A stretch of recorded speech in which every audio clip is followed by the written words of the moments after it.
Thank you, Basil, for the kind introduction. Good afternoon, everyone. Dr. Long, Dr. Wong, and Ms. Chang, and all the panelists and all the attendees in the webinar. Good afternoon, everyone. I'm very honored to be invited to give this seminar at this event. This is also my first time. So I have put together some materials to share with you basically on some basic economic theory and sustainable business. If you feel, especially if you're a student, if you feel these concepts or these theories are not enough or they're too easy for you, and I can promise you when you come to university that you will have much more to learn. All right, so I plan to touch on three related topics for my today's talk. So first of all, I will talk about, I will give you a very brief introduction of environmental resource and resource economics, as well as sustainability. And we're going to look at why market is not enough, right? So if you have ever sat in an economic class, you might have a rough idea that why we cannot fully rely on market to resolve everything.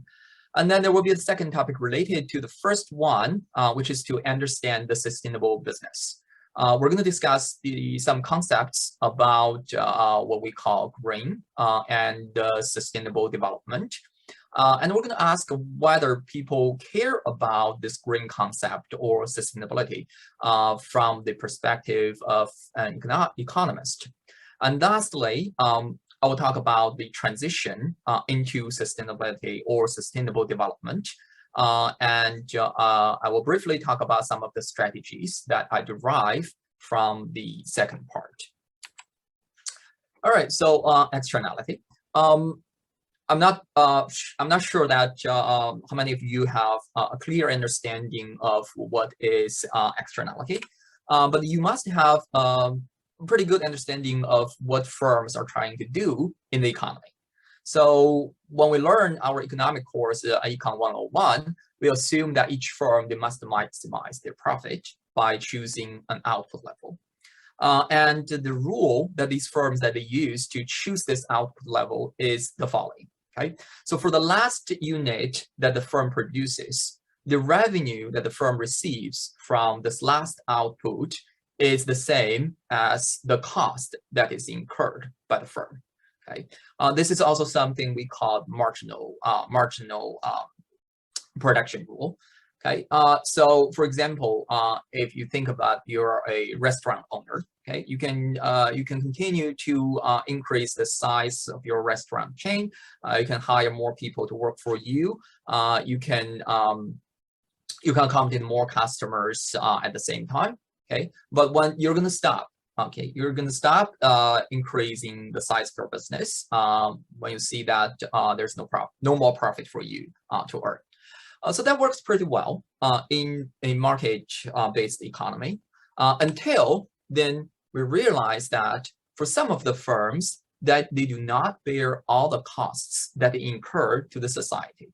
In the restaurant example, the restaurant owner bear all the costs. Whether we're talking about paying their employees, whether we're talking about buying materials for the restaurant and other costs, okay, the owner bears all costs.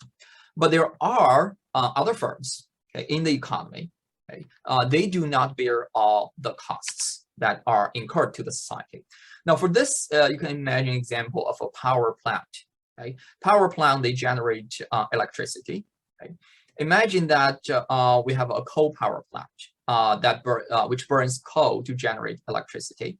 Then the power plant can sell the electricity to distributors, and distributors can then sell the electricity to the consumers. Let's say, if there is no regulation from the government that requires the power plant or the owner of the power plant to pay any tax or to regulate the emission from the power plant, then the power plant owner is not bearing all the cost that is he or she is causing to the society, right? By burning coal, there will be pollution. There will be pollution emitted into the atmosphere, and then the whole society is going to bear that consequence, not only the power plant owner. Then in that case, from the society's perspective, okay, the maximum level of output is given by this one over here, right? So not only as a firm, not only we should consider the direct cost, okay, incurred to the owner of the firm, but also the damage that the production is imposing on the whole society. So which means that this is the correct pricing of the product. Now what is this damage? In economics, that we give this damage a name, it's called externality, okay? Meaning that by generating 1 additional megawatt hour of electricity, the power plant owner is going to receive the benefit of doing that, but he or she is not going to bear all the cost of doing that. So that's where the name of the externality comes from. Now, if externality is prevalent and there's no regulation from the government, then we can see that the prices are wrong. Okay? These power plants or whatever firms that we're talking about, they're producing too much. Okay? They're producing too much. For example, this is based on my own experience. If you compare the prices of paper products across different countries, okay, I did my comparison using the price in China, in Japan, in the United States, Singapore, Indonesia, and Malaysia. You can find that depending on how strict the regulations in a country is, okay, regarding the waste, water waste, regarding water waste, the price of the paper products can vary substantially across different countries. In terms of the consumer's behavior, the concept of externality can be understood in a similar way. Think about that if you drive, you have to burn gasoline. Then you're basically polluting the air, but you're not paying for that if there is no tax. Now, in economics, what are the consequences and what are the possible solutions to these externality problems? Okay? The damages are very straightforward. There can be health consequence, aesthetic costs, ecological costs. There can be direct costs, okay, such as acid rain. Okay. From an engineering perspective, these firms or these power plants, they can choose to reduce their air pollution or water waste. Okay? This includes the end-pipe treatment costs, process changes in manufacturing methods. They can use more advanced technique in their production. They can use a different input. Okay, they can reduce their output level. Okay, which is going to result in a loss of market share. Well, these are these are more of engineering questions, whether they can do it. But as an economic profession, the question we're asking is, will they do it? Okay. Your intuition is probably telling you no, right? The firms, they're not going to voluntarily engage in this pollution reductions. And in addition to the externality, the examples I give you, there can also be intergenerational externality. Okay? If we cut all the rainforests for our own generation, then there will be no rainforest left for the next generation or the next after next. Right? Now the question is, do we care about that? Now I just mentioned that the firms, they have the technology to reduce the pollution that are causing to the society, but then now the real question is, are they going to do it? Okay? Generally, the answer is no. Okay? You can imagine that you are the CEO of a firm. Okay, if you voluntarily cut back on your output in order to reduce pollution that you're causing to the society, okay, and then for that behavior, you're going to lose your market share to your competitors. But remember, you're only a CEO of the firm. The stakeholders of the firm will be unhappy about losing market share to your competitors, so that you will be replaced by a different CEO who is willing to pollute. Okay? So if we're in a market environment like this, we cannot rely on the firms for their voluntary pollution control. Okay? The government or whatever authorities that we're talking about, they can also impose pollution standards. They can say, okay, so for each firm that they can emit this amount of SO2, NOx, or ozone each year. Okay? This is effective, but there is highly inefficient because these firms tend to be very different from each other. We have big firms, we have small firms, right? Small firms, they emit less in the baseline. Okay, should we give them should we impose a similar standard on them? At the same time, it will be very hard for the government to monitor like how much that a firm is actually emitting every year. Pollution tax is economists' most favorable solution, okay, from a theoretical perspective, because it has very good theoretical properties. You can imagine that. You can think of the rule of production that I gave you on the first slide, right? The firms that they're causing this damage to the society, I denote that by D, damage. Now, the essence of a pollution tax is just to ask the firm, okay, now you're polluting, then you have to pay D as the pollution tax. Okay, so this helps the firms to internalize and to fully internalize the externality that they're causing. And the next solution is what we call marketable permits. This is similar to the pollution taxes. Okay, so the government can give these different firms a certain amount of these permits that allow them to emit a certain amount of CO2, SO2, and, whatever pollutants that they're emitting to the atmosphere every year.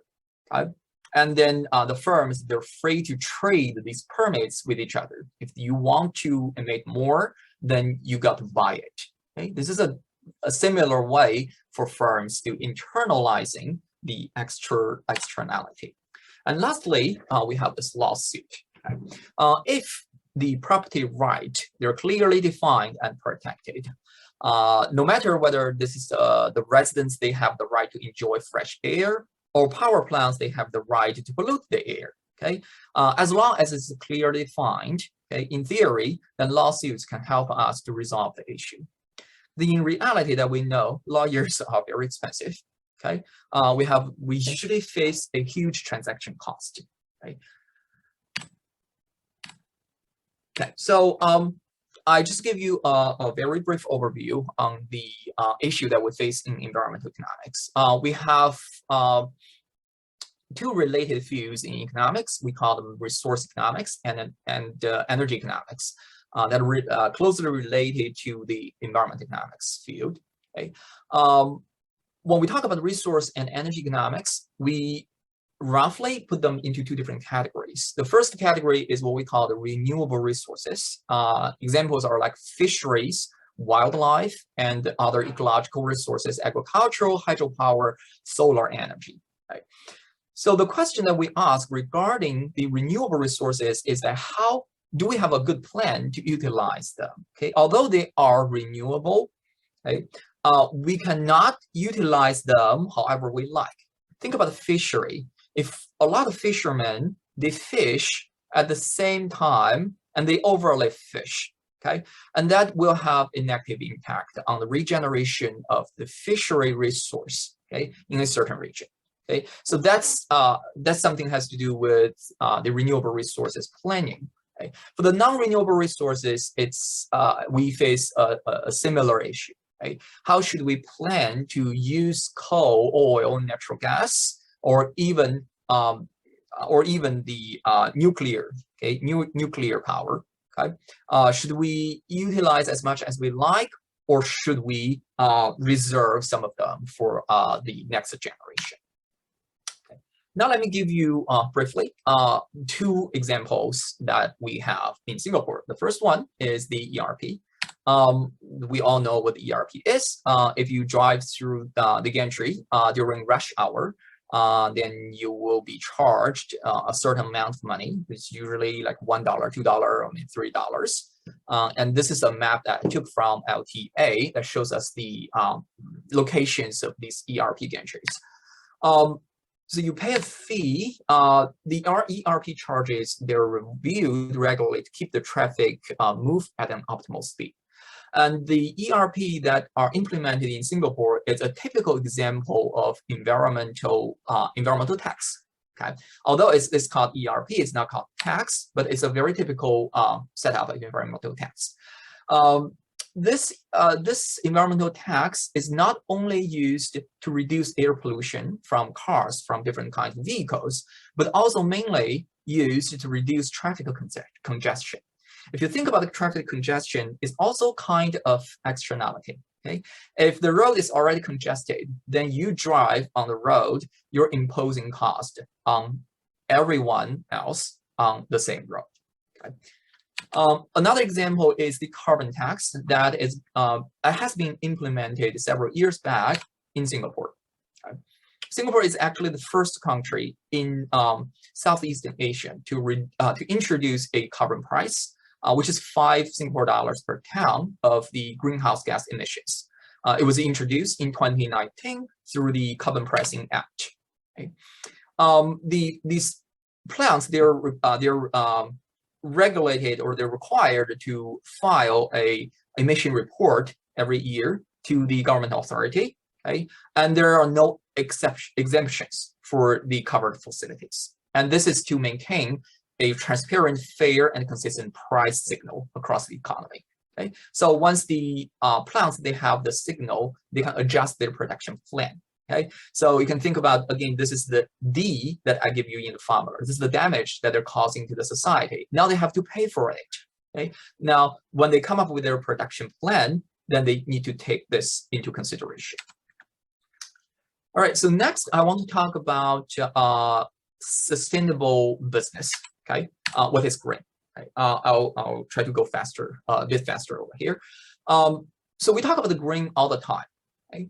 But it's very hard for us to define what green or sustainability is. Okay?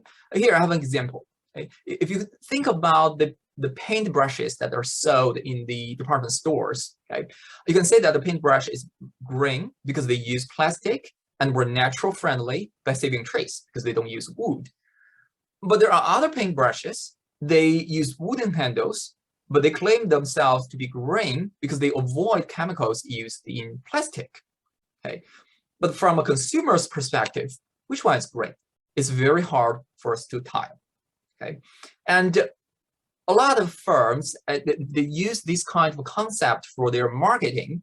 They can actually backfire. Okay, a lot of NGOs, environmental NGOs, that attack these firms for committing greenwashing.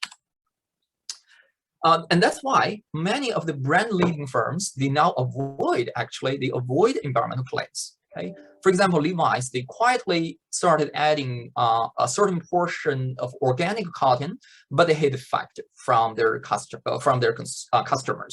Starbucks is another example. They're increasingly using fair trade coffee in its products, but unless that you check very carefully, you dig into their website, okay, you read their annual report, okay, then they are not marketing their brand for running a green business.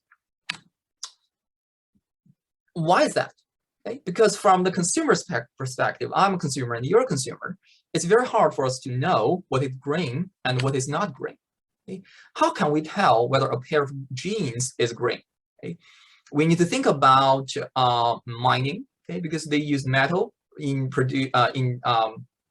making jeans, in the zippers and buttons. We need to think about agriculture because that requires the use of cotton. Manufacturing, including energy use and the shipping of the product. Okay? How many of these are green? How many of them are not green? And what percentage are green? Okay? It's very hard. And it would be very expensive, and there's actually no way to include all of this information on a product label. Okay? You are not going to read a label for 10 pages long or 20 pages long when you purchase a pair of jeans. Okay? So that's the first thing. Okay? It's very hard for consumers to know whether this is green. Then the second question we ask is, do they care if they know this is a green product? Okay? Now, I want to give you an example. This is the commonly used one in behavioral economics. Okay? Now, you can imagine that you have received $10 from me, when I call myself an experimenter, and I ask you to split this $10 with a classmate. Okay, this is a classmate you're not super familiar with, okay? But now you have $10 to split between you and him or her. Okay, then your classmate, they have no choice. Okay, whatever amount that you decide to give him or her, he or she will take it. Okay, then you can think of this. You can think of this quietly. What is your proposal? All right. Now, in a second experiment, okay, a thought experiment, imagine that you have received $10, the same $10. You are asked to split this $10 between your classmate and yourself. Your classmate now has a choice. Okay, he or she can choose whether to accept or reject your proposal. Okay, if he or she accepts, then you're going to split according to your proposal. If he or she chooses to reject, then you both get nothing. Okay, and in the second scenario, what would you propose? Now, if we think about these two thought experiments, if you're a student who learned economics, then the intuition might be, oh, okay, people are selfish. Then we don't care about how much money that other people have. Then in the first question, I will keep all the $10 to myself. In the second question, right, because my classmate, he or she also understands economics. So I would just give him or her 1 cent. Okay, he or she is not going to lose anything by accepting that 1 cent. That's not what we observe in reality. Okay, we have been doing these experiments thousands of times. For every experiment that we run in both of these two scenarios, okay, we see people give a substantial amount to each other. Okay, meaning that if you're dividing these $10 between you and your classmate, you're not going to give them zero. Okay, most people are not going to give them zero. Okay? And also the same thing in the second scenario. What does it suggest?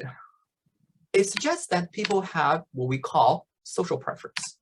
We do not only care about ourselves, but we also care about others. Okay, it's defined as the concern of the payoff allocated to other relevant reference agents, in addition to the concern for one's own payoff. And that's the root, okay? When we talk about sustainability, when we talk about the green, circular economy, then that's the root of it. Okay, people have social preference, that we do care about the society, that we do care about others, then that's why we're willing to go green. Now, we understand that most consumers, they do not strictly follow the economic rule in making their consumption decisions. Okay? When you are purchasing a pair of jeans in a shopping mall, okay, you don't look into every material that has been used in making that pair of jeans. You don't do a very careful calculation in terms of whether you should buy this pair of jeans or not. Okay, and here I'll give you an example. Okay, when you what strategy would you use to pick a husband or a wife? Okay, you have as much time as you like. Okay, you can do a search, you can do your consideration, you can take however long you like. Or you're on TV, you have just met 3 candidates and have 10 seconds. Okay, to choose a husband, or you lose $10 million. Okay, this is a real TV show. Then obviously that you would use different strategies.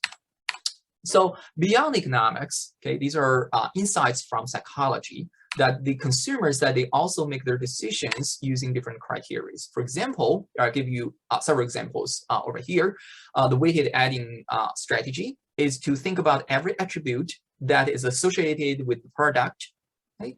You do a very careful thinking before you make your purchase. Or some people use what we call lexicographic strategy. Okay? It means that consumer, they uses the most important attribute. Okay, I'm thinking about what to eat for my dinner. Okay, well, health is something concerns me, but I care about taste most. Okay, so I'll get the food I like most in terms of taste from the university canteen, or satisficing.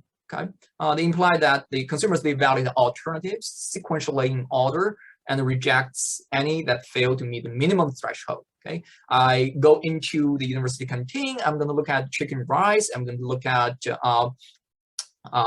dumpling. I'm going to look at all sorts of different foods. And okay, and I do a comparison. Okay, based on the attributes that they have. Okay, and I pick the first alternative or the first choice that satisfies my criteria. Okay, so that's one direction. I can use a different direction, okay, which is elimination by aspect. Okay, I'm going to get rid of all the choices, okay, that do not meet my criteria. And here's an example, okay, that utilizes this psychological factors that people actually make their decisions. Right? This is a sticker that we see very often on fridge, on television, and on many other home appliances. Right? This is very easy for the consumers to read. They can easily tell the information. And this is actually something used by the NEA. They have been constantly revising the scheme that they use on these labels. They have constantly tightening the standard. I want to give you one case study, okay, which is this Patagonia. I don't see this brand quite often in Singapore, but this is an outdoor brand that have many stores in the United States, in European countries. Okay, they launched their program in 2005, okay, starting to market itself as a green business. Okay. They kind of going to an extreme in terms of going green. When you walk into their store, you're going to see signs everywhere that reminding you, do you still have an existing product that you can continue to use? Okay? If you do, please do not purchase any new item from the store. Okay? Every time I walk in their store, I'm kind of surprised by seeing the big signs like that. Okay, and this is a screenshot from their webpage. They're telling you how much environmental impact that they have if you buy this jacket. Okay. Again, on their website, you can see that they constantly remind you, do you have an old item? We can help to fix that. Okay. You don't have to buy a new one. Okay. You can still use the old one to help to save the environment. Now, that was an example. Now, lastly, I want to give you a simple framework for thinking about a green business. Right? We know that people have this social preference. Okay, then in response to that, what should firms do? Okay, the firms, okay, they use the same rule as the rule I gave you on the first page of my slides. The firms that they may incur additional costs to differentiate their products from others because they can claim that my product is green. So there are people in the population, they're willing to pay higher prices for green products. Okay? And consumers who have social preference or who have large social preferences, okay, they do care about green. Okay, their demand curve will become less than perfectly elastic. Okay, even if we're just talking about a pair of jeans. Okay, it's likely to be shifted out. Okay, because again, they're willing to pay more for green products. So for these firms, they can also respond, okay, to that change in the demand curve. Okay. They still maximize their profit, but now the firms, they can think about or they can consider using some of the green inputs or to make green outputs. Okay. In theory, the publicly held firms, they should still aiming for maximize profits. But if we think about privately held firms, okay, you are a business owner, okay, you also have social preference. So in addition to maximizing your profit, you might do something that is good to the environment or to sustainable development.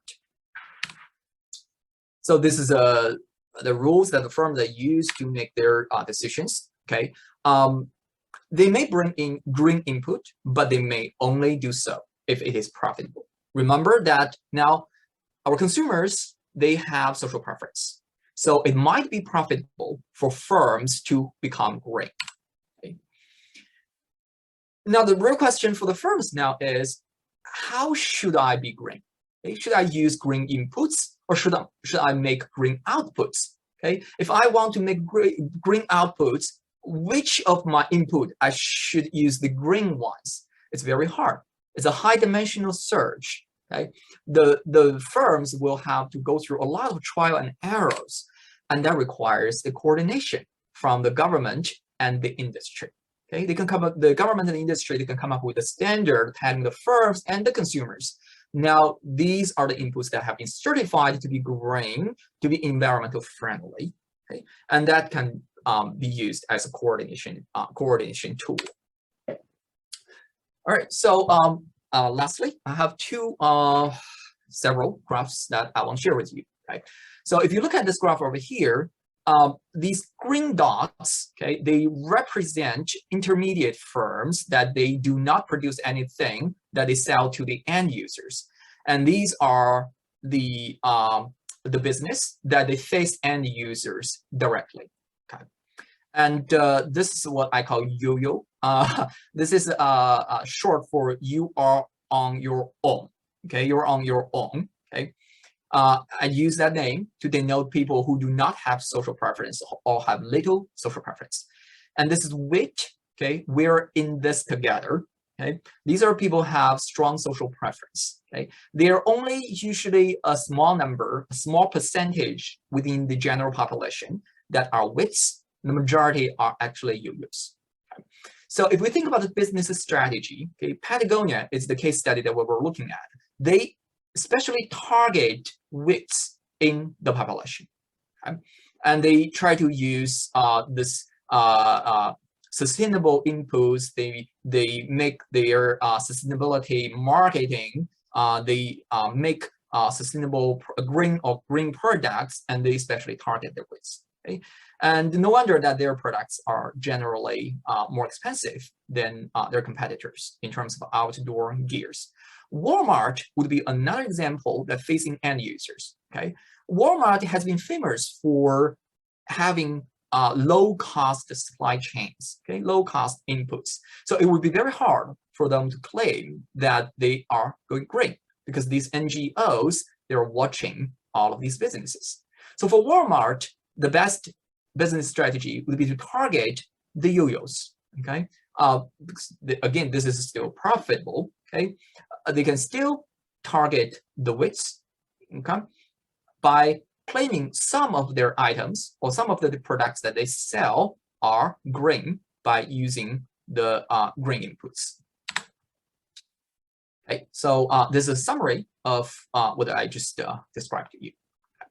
So so basically, what we can see is that for the companies who claim to be green and using a green marketing strategy, okay, they're targeting this portion of the general population. And for those who do not claim to be green, okay, well, they might be green, okay, to a certain extent, but they don't claim that, okay, and they mostly target this part of the population. All right, so now let me give you a quick summary, okay, in terms of green business strategy, okay.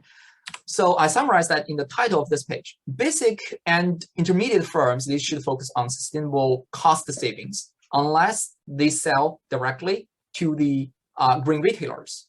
Okay. Sustainable cost saving, they come by redirecting managerial cognitive effort from other profit enhancing activities. Okay. Of course, it requires them to source different inputs.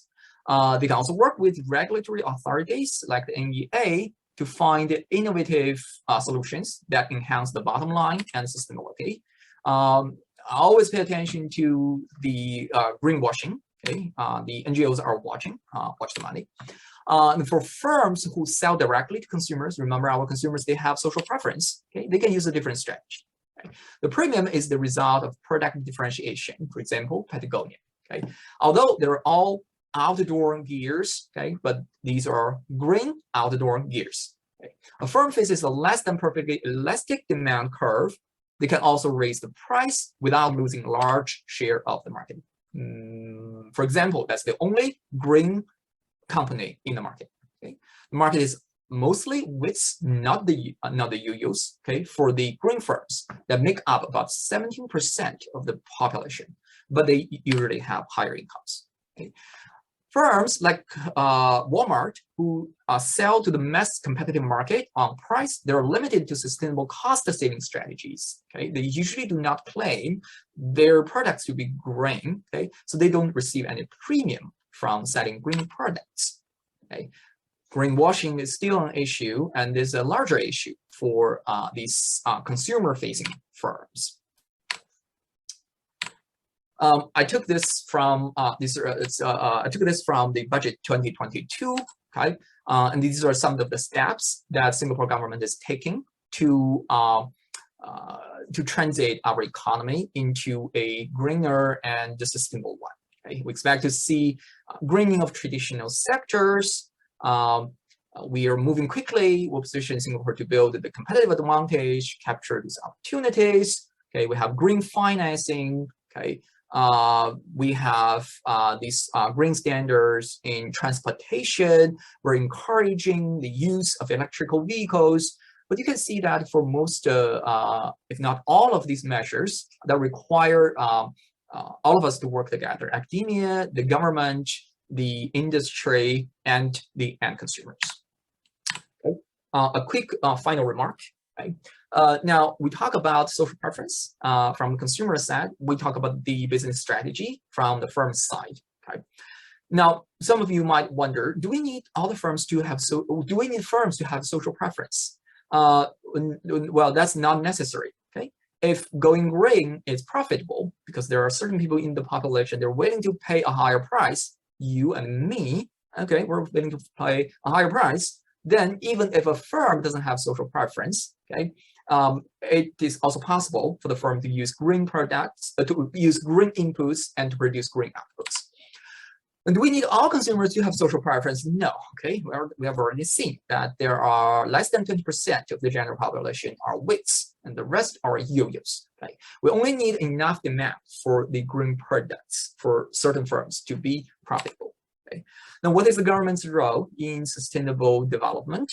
Okay. From a personal view, a government is more like a coordinator that helps the economic agents. We're talking about firms, consumers, and the government should help them to shift it to a better equilibrium, right? So we're not at equilibrium that most of the productions, most of the consumptions are not green.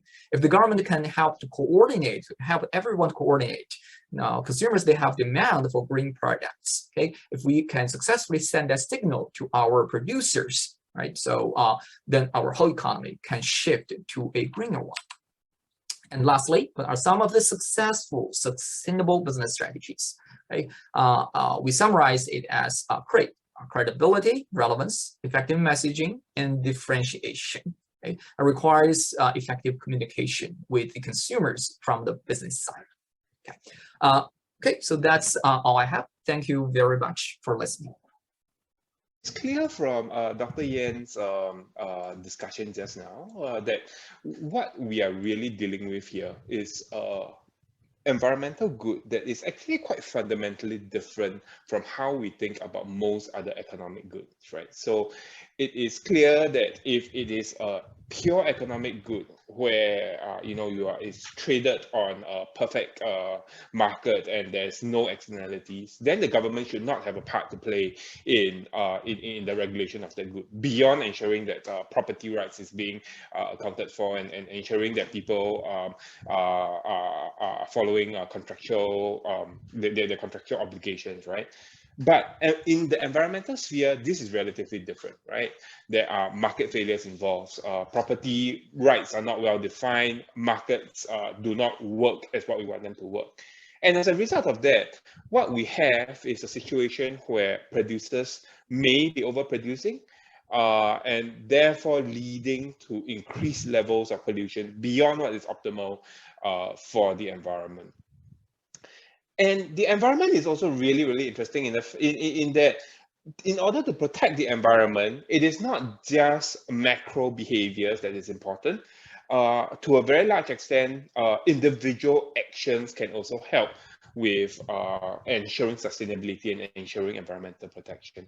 So from that perspective, this presentation is essentially split into two. The first is what the government can do in order to ensure that the environment is protected. So this goes into cost-benefit analyses of various different environmental policies, as well as how do we actually value some of these environmental policies, right? Then it then shifts gear later on to talk a little bit about individual action and how behavioral sciences can play a part in policy making. So these are the two main aspects that we will be talking about. And the way that I see it, at least, is it's kind of operationalizing some of the more theoretical concepts that Dr. Yen just presented. So this would be kind of a more application sort of presentation, less theory, less math, less equations, hopefully. Yeah, okay. So if you can see my slide, perhaps you can give a brief introduction to what our unit does in the Ministry of Sustainability and the Environment. So we are the Environmental Behavioral Sciences and Economics Research Unit. And clearly our abbreviation has like 3 syllables, so it's a very long name, right? What we aim to do is what we aim to do is to provide timely and salient research that can inform the ministry's strategic priorities.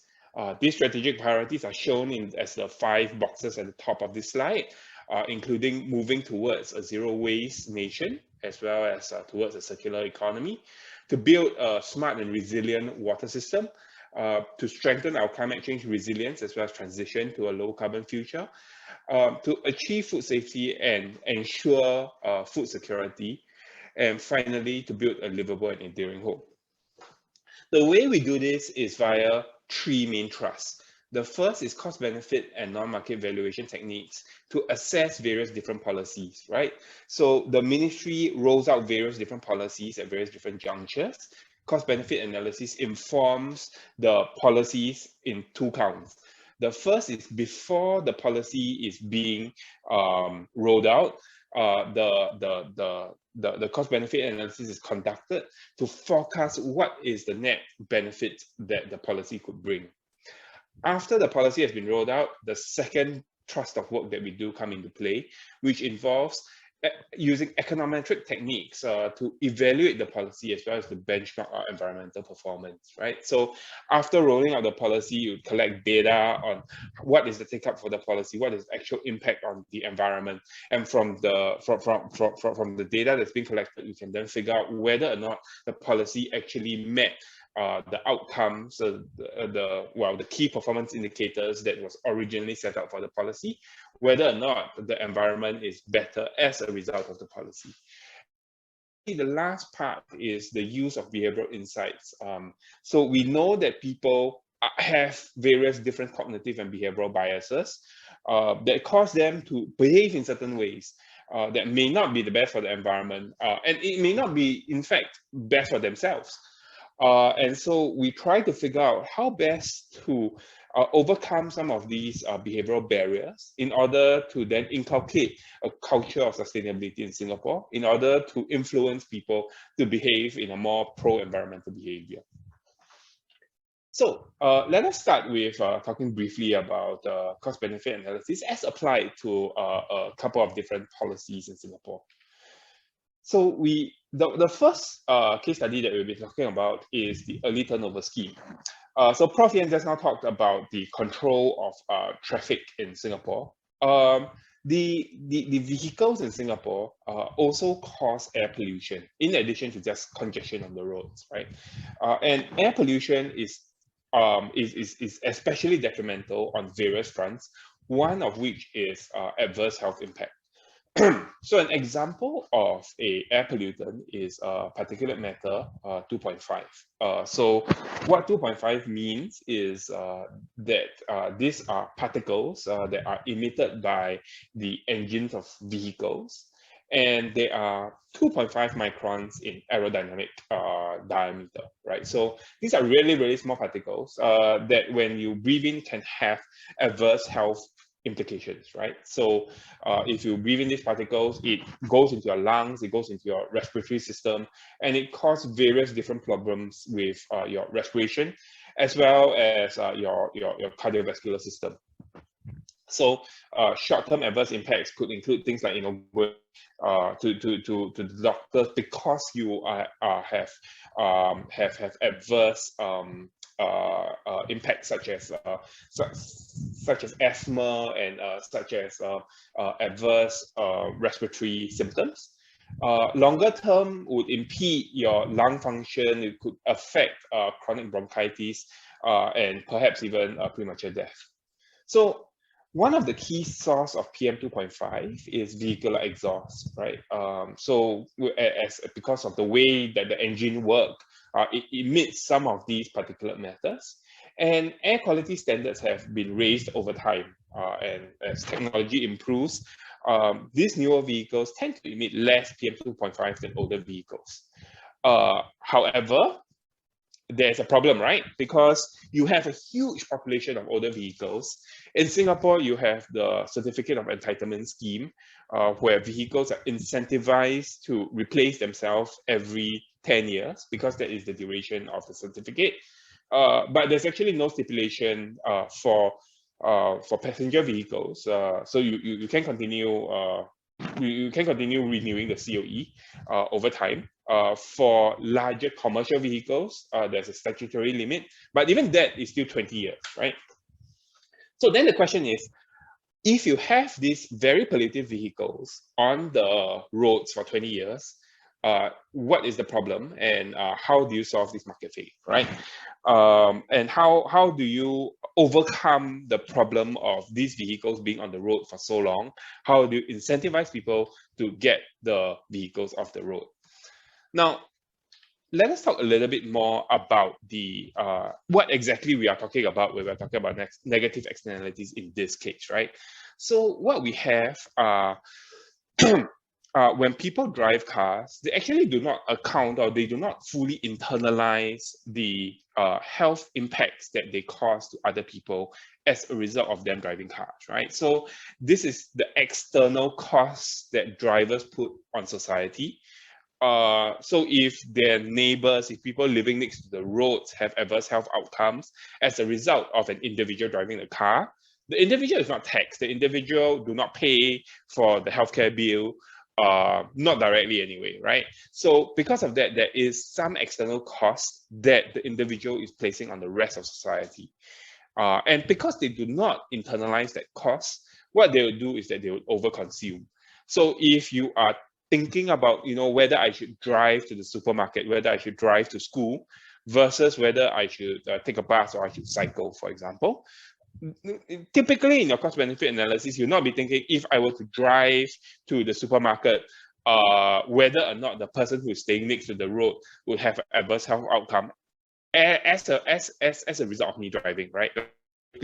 Not in your individual cost benefit analysis. What would be in your individual cost benefit analysis would be, what is the cost of fuel to get there, and what is the benefits, right? So maybe it is far more convenient for me to take a car there because I'm going to buy like 6 cans of beer. Oh, okay, 6 cans of soft drinks, for example, right? So it's very heavy. I want to put that in the car and drive home, as opposed to taking a bus where I have to carry it all the way.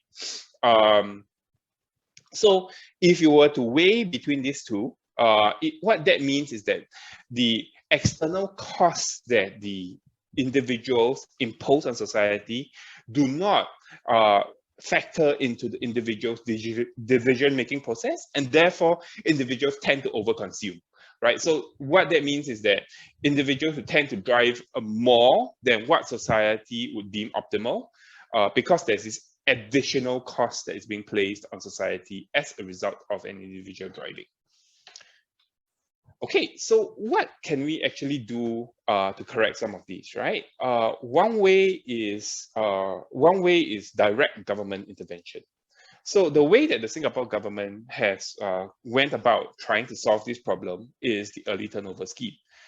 So what it tries to do is so what you said just now is that your newer vehicles are less pollutive than your older vehicles, but the problem is that there's a large population of older vehicles that are on the road, and so it will mean that they'll be pollutive for a long time before they get replaced. So what the early turnover scheme does is essentially tries to shift the older vehicles on the road, the owners of the older vehicles on the road, to buy newer vehicles more early than what they would have done if there were no scheme in place, right?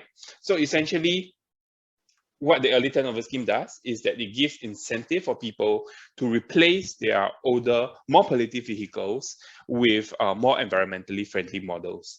And the way that it is done in practice is that you get a COE rebate when you buy the vehicle. So you do not need to pay as much COE for your new vehicle, and so there's some cost savings there for individuals. And so what that means is that because you have a newer vehicle, there is less emissions in the air, and so hopefully the ambient air quality is improved and the adverse health impacts is reduced. But then the question comes, right? So essentially what you're saying is that you are giving incentives to people in order for them to change their vehicle so the air quality is improved. The incentive itself is costly, right? The government needs to give some outlay, incur some costs in order to implement the policy. But on the benefits to the environment is a bit of a question mark. It is not so clear how do we cost in the improvement in the environment. How do we think about what exactly is the improvement to the environment that is attributable to the policy? How do we know that the adverse health impacts is caused by the reduction in adverse health impact? How do we know that that is caused by the improvement in air quality, right? So what we do is cost-benefit analyses, and cost-benefit analysis is a systematic approach to estimate the monetary value of both the cost and benefits of policies. The government does cost-benefit analysis for a wide range of different policies. It is not just for the environmental goods, but in the environmental sphere, cost-benefit analysis is especially important because typically either the cost side or the benefit side is non-marketed in nature. And so if you do not do a proper cost-benefit analysis, it is very easy for you to undervalue the environment and say, you know, because there is no benefits to this policy that I can monetize, so therefore this policy does not make sense. Conversely, it could also lead people to say the environment is so important without fully estimating the value of the environment, and so I should try to protect it at all costs, right? So, which actually probably do not make sense as well, because what that would mean is that you are funneling a very limited resource, say government revenue, and you are funneling it to an outcome that may or may not meet that may or may not achieve the benefits of that particular expenditure, right? So it's important for us to understand exactly what are the benefits in monetary terms that comes out from the policy, and then we can compare that against the cost that is being put in from the government perspective, right? So in this specific case of the early turnover scheme, the cost is actually quite straightforward, right? The cost is basically what is the what is the cost of the benefits of the early turnover scheme. So that's straightforward, right? You can just size up on a per vehicle basis how much incentive you will be giving, and then you just multiply it by your potential take-up rates, and then you get a total amount of cost that is associated with the policy. Benefits, on the other hand, is going to be a bit more difficult, right? Because health outcomes kind of estimatable if you have health costs, for example, but then translating air pollution to health outcomes is difficult. And if you have, for example, deaths from the air pollution, then the question is, how do you value the statistical life, right? Is it a straightforward measure to value how much a person is worth? That is probably a difficult measure and a difficult question to grapple with. So essentially, you need to think about some of these things when you are trying to estimate the benefit side of the equation. Once you have both the cost and the benefit side of the equation, you then take the difference between the two. If we find that the net benefits, which is the benefits minus the cost, are positive, then the policy leads to an improvement in welfare and could potentially be implemented because the government gets a bang for the buck, right? For every dollar that you put in, you get in more benefits than comes out. But if your net benefits is negative, then maybe you need to rethink your policy. Maybe it is that the incentives is too high, for example. So you need to weigh that against so you need to weigh your incentives against what actually is the benefits to the environment. In a larger sense, it may also make sense for you to think about, so say, for example, if you're the Ministry of Finance trying to allocate money to various different policies, it may also make sense for you to think about whether or not the policy, would it make more sense for you to give $1 to environmental protection as compared to, say, social welfare or education or defense, right? So you need to weigh against each of these, and cost-benefit analysis allows you to do so. Okay, so let's talk a little bit about the benefits because it's quite difficult to measure benefits in this particular policy, right?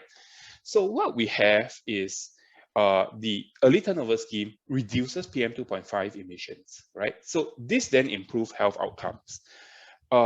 This particular causal link has been shown in various different medical studies and can potentially be studied using data that is collected administratively. For example, if you have the emissions over time from vehicles and you have a record of health outcomes in Singapore, so various different health incidents, you can then run some correlation between the two and try to figure out as you tighten your PM 2.5 emissions standards, whether or not your health outcome improve, right? Or similarly, if your ambient 2.5 emission change, what is the impact on your health outcomes? The health outcomes can come in two forms. The first is hospitalization. The second is reduced deaths, right? So hospitalization, you look at your hospitalization data, and then you can then figure out, what is the length of stay, what is the price of what is the price of having the health costs associated with a hospitalization event. For reduced deaths, you look at, for example, the death record data, and to see what is the probability of increased death as a result of very adverse air quality events, right? And then you then multiply that by the value of statistical life. So the value of statistical life, you should not think of it as the value of your life or a person that you know, right? So that is not what it is. What it tries to measure is the probability of, given an increased probability of death, what is the willingness to pay for that increase in probability? Or to put it in another way, if say ambient air quality improves, and so the probability of death goes down by 10%, how much are you willing to pay for that improvement in terms of the probability of death going down? So it is, in effect, a statistical life because it is a probability, and it is trying to value how much you are willing to put down on the table to reduce that probability. So yeah, basically, the cost-benefit analysis for environmental policies weighs between the cost of government subsidies and the benefits in terms of savings in hospital bills and the value of statistical life. And then if it is a net positive in monetary terms, then it probably makes sense for you to implement the policy. Now, maybe you can shift gears a bit and talk a little bit about non-market valuation in a bit more detail. we use an example of the active, beautiful, and clean waters to illustrate some of these, right? So the active, beautiful, and clean waters was launched by PUB in 2006. So what it tries to do is, if you were to think about drains in Singapore, a lot of which are concrete drains, right? And it is actually, well, not exactly the most aesthetically pleasing sort of layout, right? By contrast, you can then change some of these concrete drains into a more natural landscape. So if you have been to Bishan Ang Mo Kio Park, essentially previously there was a huge concrete drain that runs parallel to the park, but that has now changed into a more meandering sort of a stream that is more nature, that's more nature and more aesthetically pleasing in that it is less concretized, right? There has been shown to have some benefits for this shift from a concrete drain to a nature-based solution, including things like water quality. So because of the way that water runs out into it, it filters the water before it gets into the drain, so it's cleaner. Also, there's also better flood control because the water ingress is slower as compared to a concrete drain. In a concrete drain, the aesthetics is a bit well, more it is not very great, right? So having the meandering drain, or rather having an active, beautiful, and clean water enables you to have more activities next to the area and adjacent to the area. So this includes things like using the waterway for fishing and other purposes as well, right? So there are many different benefits to the ABC water. And then the question comes back, right? So how do we know whether or not we should have ABC water or a concrete drain, right? It is clear that a concrete drain is probably cheaper to construct, both in terms of actual construction, but in terms of land cost as well, right? So if you have a lot of greenery around it, there's some opportunity cost in terms of land cost and things like that. But then the benefits, again, not so clear, right? So what exactly is the benefits of this, right? The benefits could include use values. So for example, people using the area may get benefits out of it. If you stay near it, you would probably prefer to have a green park as opposed to a concrete drain. So then the question is, how do you value it, right? So what we try to do is what is known as non-market valuation. And this tries to estimate the monetary value of goods and services that do not have existing market or do not have group property rights, right? So it is difficult to value some of these greenery and aesthetics, right? That you do not trade it on the market or anything, and there's no property rights for it. So it's very difficult to estimate it. There are many different methods for non-market valuation. We'll talk a little bit about some of them. So this includes things like demand-based approaches and cost-based approaches, right? So for cost-based approach, if, say, for example, you are staying next to an area where there's high noise, you may decide to have to build double glazed windows to reduce the impact of noise. And as a result of these double glazed windows, you incur some costs, right? So that is basically the minimum amount that you're willing to spend in order to get rid of some of these environmental disamenities. So that is the general cost-based approach. Demand-based approach are what people are willing to pay for some of these some of these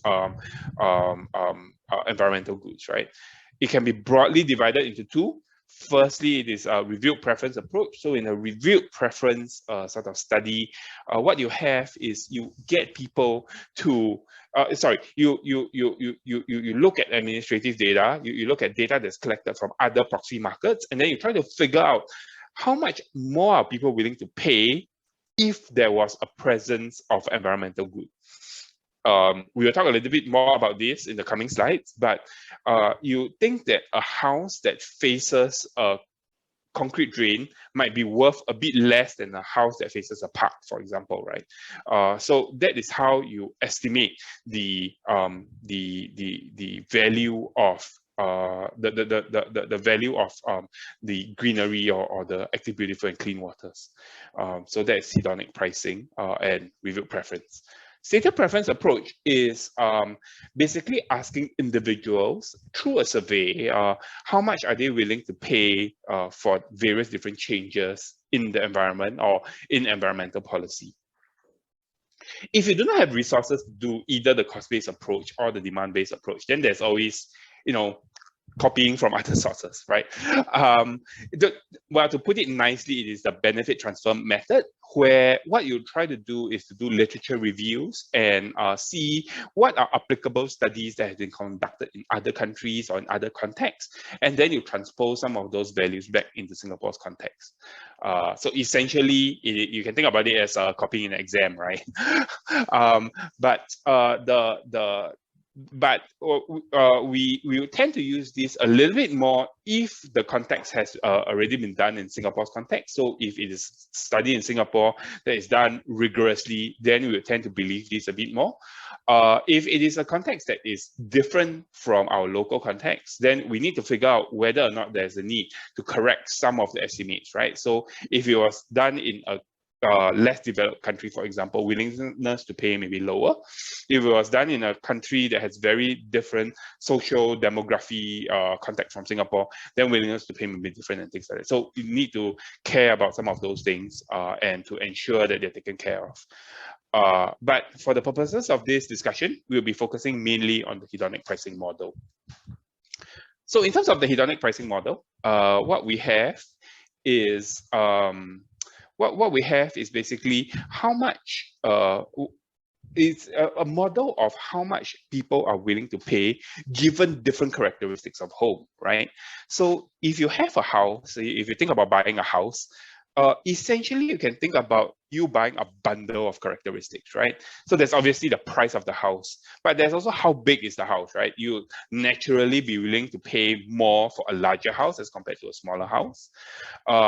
Whether or not it is near a primary school, right? So if your house is very far away and you spend 2 hours to send your kids to school, then you may want to pay less for the house, right? What is the distance to greenery, or where is it facing? For example, if it faces the evening sun and it's very hot in the house, then you may want to pay less for the house. In terms of connectivity, right? What is the distance to MRT? So there's a whole bunch of these various different characteristics that can be valued based on what is the price of the house. Oops. Yeah.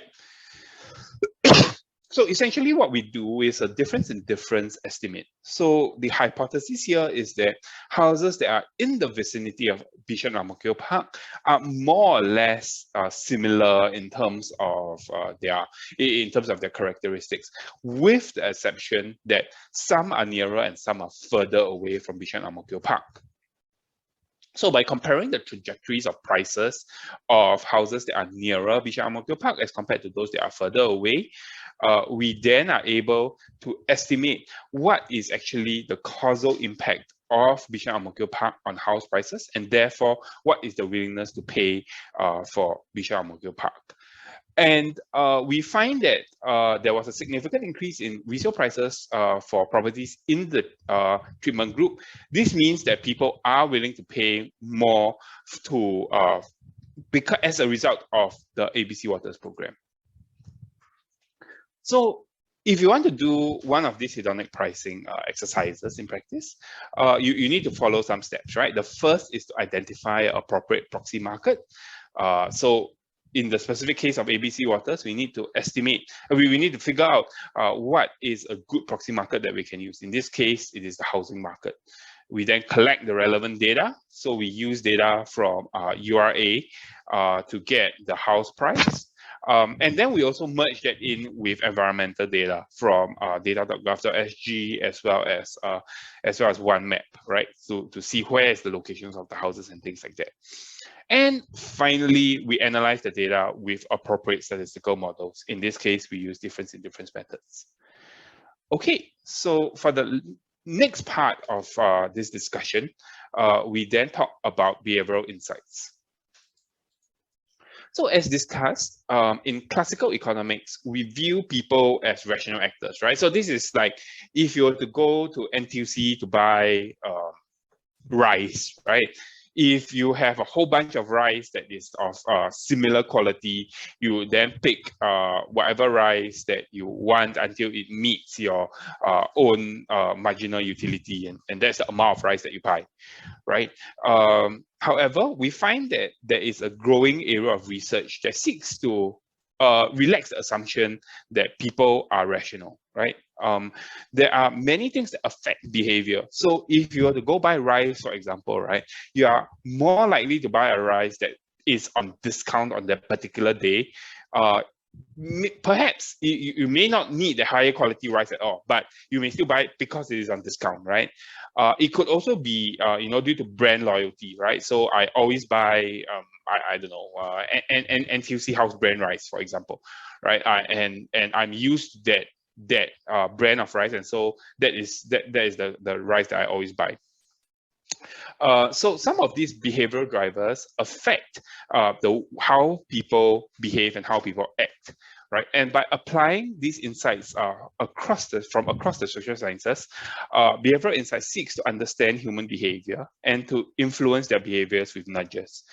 And we try to apply this to environmental policy making in order to allow people to overcome their cognitive barriers and their biases in order to act in a more socially desired manner. So our team developed a framework to better understand the barriers and enablers of behavior, which is then used to inform the design of interventions, right? The reason why we went about this development of a framework is because there are many different frameworks out there, including the UK Behavioral Insights team's Is framework, as well as the behavioral change view. So many different frameworks out there. So we try to condense some of them into and pick up the most salient parts that are relevant for environmental behavioral sciences, at least in the Singapore context. So the first step of this process is to understand to understand how people act, right? So this includes things like diagnosis, right? So to understand the decision that people make with a journey map, and then identify the micro behaviors where behaviors can be nudged, right? After diagnosing the problem, we then seek to understand. So we use the context, ability, and motivation lens to understand the conditions that enable and prevent some behaviors, right? So in our specific case, it will be pro-environmental behaviors, and we try to understand what are some of the barriers to that, and what are some of the drivers, and we then try to remove the barriers and amplify the drivers. After we have done that, we then run the intervention on the ground in order to test it rigorously. And if it works in the pilot test, then scaling it up would then be useful in order to have a whole of economy or impact on the whole of Singapore. So we talked a bit about the customized household energy efficiency reports and how this affects energy conservation in Singapore.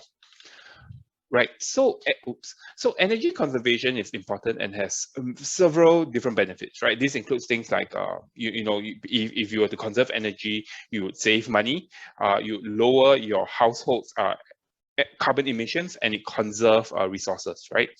However, a lot of times when you're in a house, right, your decisions on how you act is actually decided not exactly by pure cost benefit analyses, right? So if you leave your room, for example, do you always turn off your lights?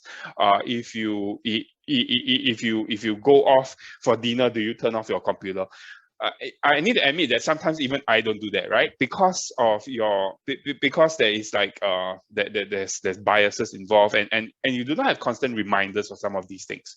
And so how do we overcome this and encourage energy conservation? We use behavioral insights to nudge people towards energy conservation, right? So the first thing that we do is to conduct a survey and to understand from a journey mapping perspective how we can encourage people to reduce their energy use, right? So this is the chain that we get from our journey mapping exercise, where we first think about how people get information about their energy use, right? So this could include, how do they know how much energy they are using, right? We find that a lot of people get this information from the SP bill that they receive in hard copy in their mail. We also find that people may not actually realize that high energy use is a problem, right? So if you look at your bill, maybe it's $100 a month, and you think, okay, maybe $100 is not much. It doesn't matter to me, for example, right?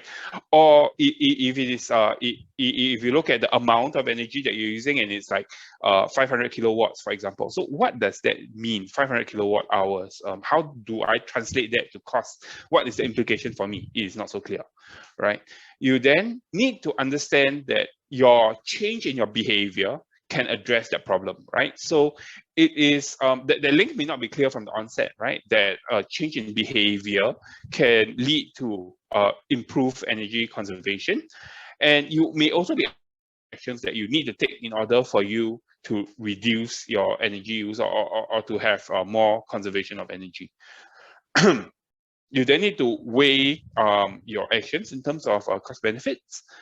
So if, for example, your bill is in terms of kilowatt hours, it is not clear like what the kilowatt hours may mean, especially if your actions is very like there's a long causal chain, right? So your action will lead to a reduction in energy use, which will lead to some reduction in kilowatt hours, which will then lead to some reduction in your amount of money that you need to spend per month, right? So it is a very long causal chain. Some people may not see the link.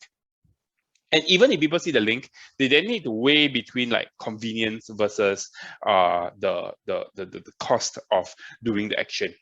And then finally, the individual takes action, right? So along this entire chain, there are many different places where it can be nudged.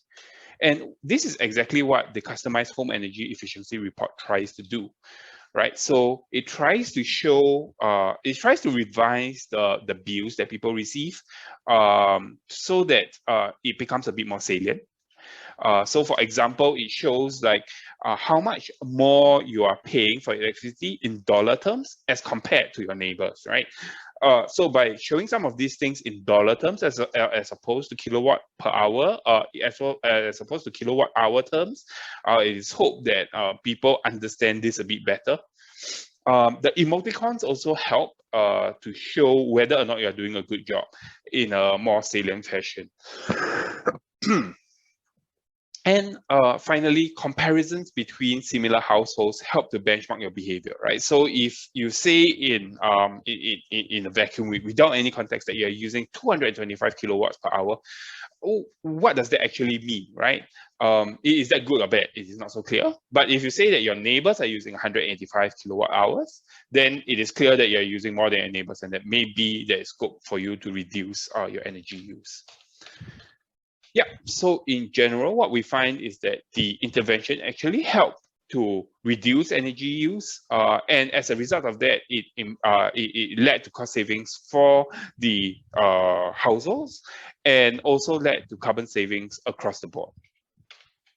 So in conclusion, environmental goods are actually quite different from your usual market goods, right?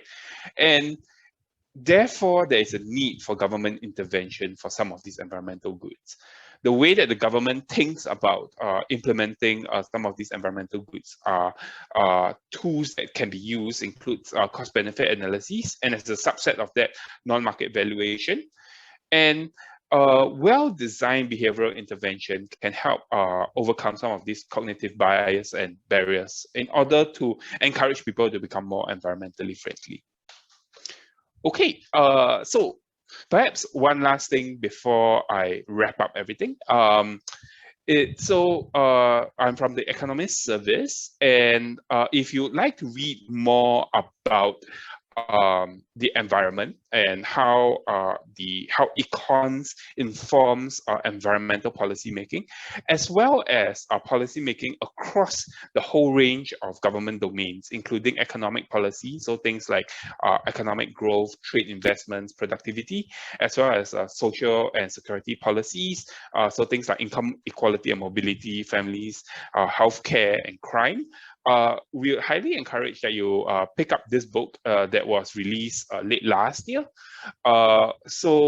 which highlights how some of the government economists analyze some of these policies, and how that analysis has helped inform the design of the policies. All right, thank you very much. Good afternoon, everyone, and thank you very much, Basil, for having me here at today's panel discussion to share some thoughts from the GIC's perspective on how we think about climate change in our investing activities.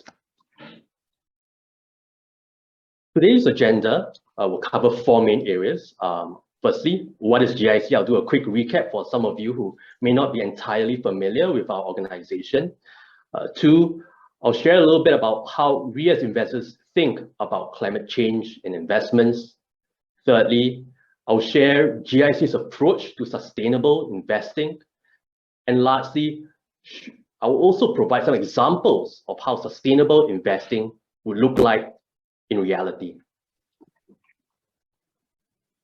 So what is GIC? So GIC is one of the three entities that manage Singapore's government's reserves. There are three of us here. Our other two reserve management entities is the Monetary Authority of Singapore, the MAS, as well as Temasek. How are we different? Now, while we all manage Singapore's reserves, we do it by taking slightly different amounts of risk. On the left, we have the MAS, our central bank. They take the least risk because when they invest our reserves, they're most focused on price stability in Singapore, as well as being the first line of defense in any speculative attack against the Singapore dollar. Next, we have GIC, which is a sovereign wealth fund of Singapore. And here we were set up by the government in 1981 to manage Singapore's foreign reserves and to invest it outside of Singapore. Our focus here is to earn a good long-term rate of return that is well and above the global rate of inflation. What this means is that we both preserve and enhance the capital of our nation's reserves. Then lastly, we have Temasek. Now, Temasek is a value-oriented active equity investor. As a result, they tend to take on more risk in their bid to maximize shareholder returns. So those are the differences in the three reserve management entities.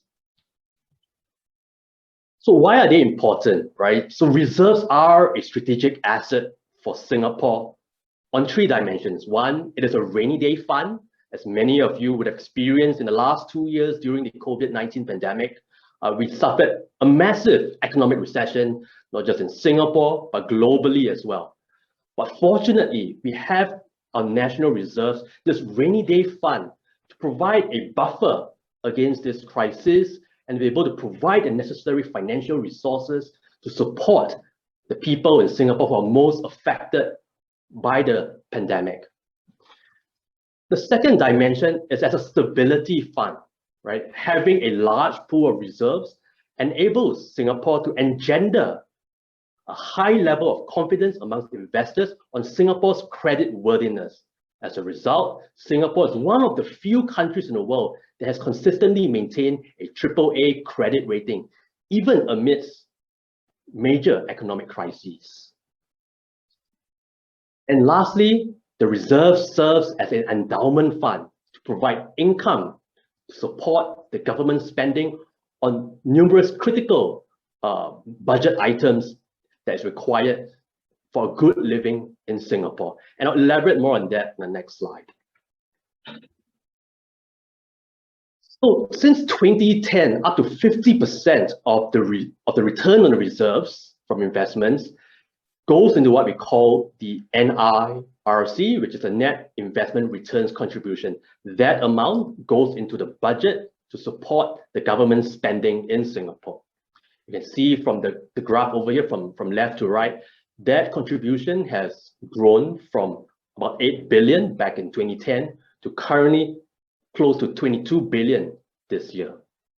What this means is that Singapore has a reliable source of revenue, a reliable source of funding to continue to meet its financing needs for different government expenditures.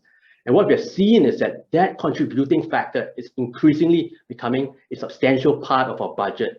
This year for the 2022 budget, that 22 billion from the NIRC accounts for roughly 20% of the budget. Now, again, imagine what it would be like for Singapore if we did not have this financial support from the NIRC. They did not have the financial contributions in order to have the money to spend on upskilling our workers, in having the job support schemes to tide the workers over during the pandemic, and also to be able to facilitate the funding of additional public healthcare facilities and equipment in order to ride us through this COVID-19 crisis. If we did not have this pool of funds, one could imagine how much more dire the situation would have been. So it is this national reserves that we have, it is a critical component of Singapore's economic defense.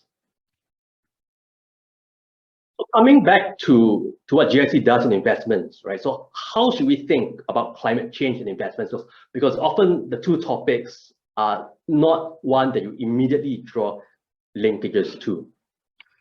So why is GIC concerned about climate change? Firstly, sustainability, especially climate change, is an existential risk for all of us. In fact, one would argue that climate change is not even a risk.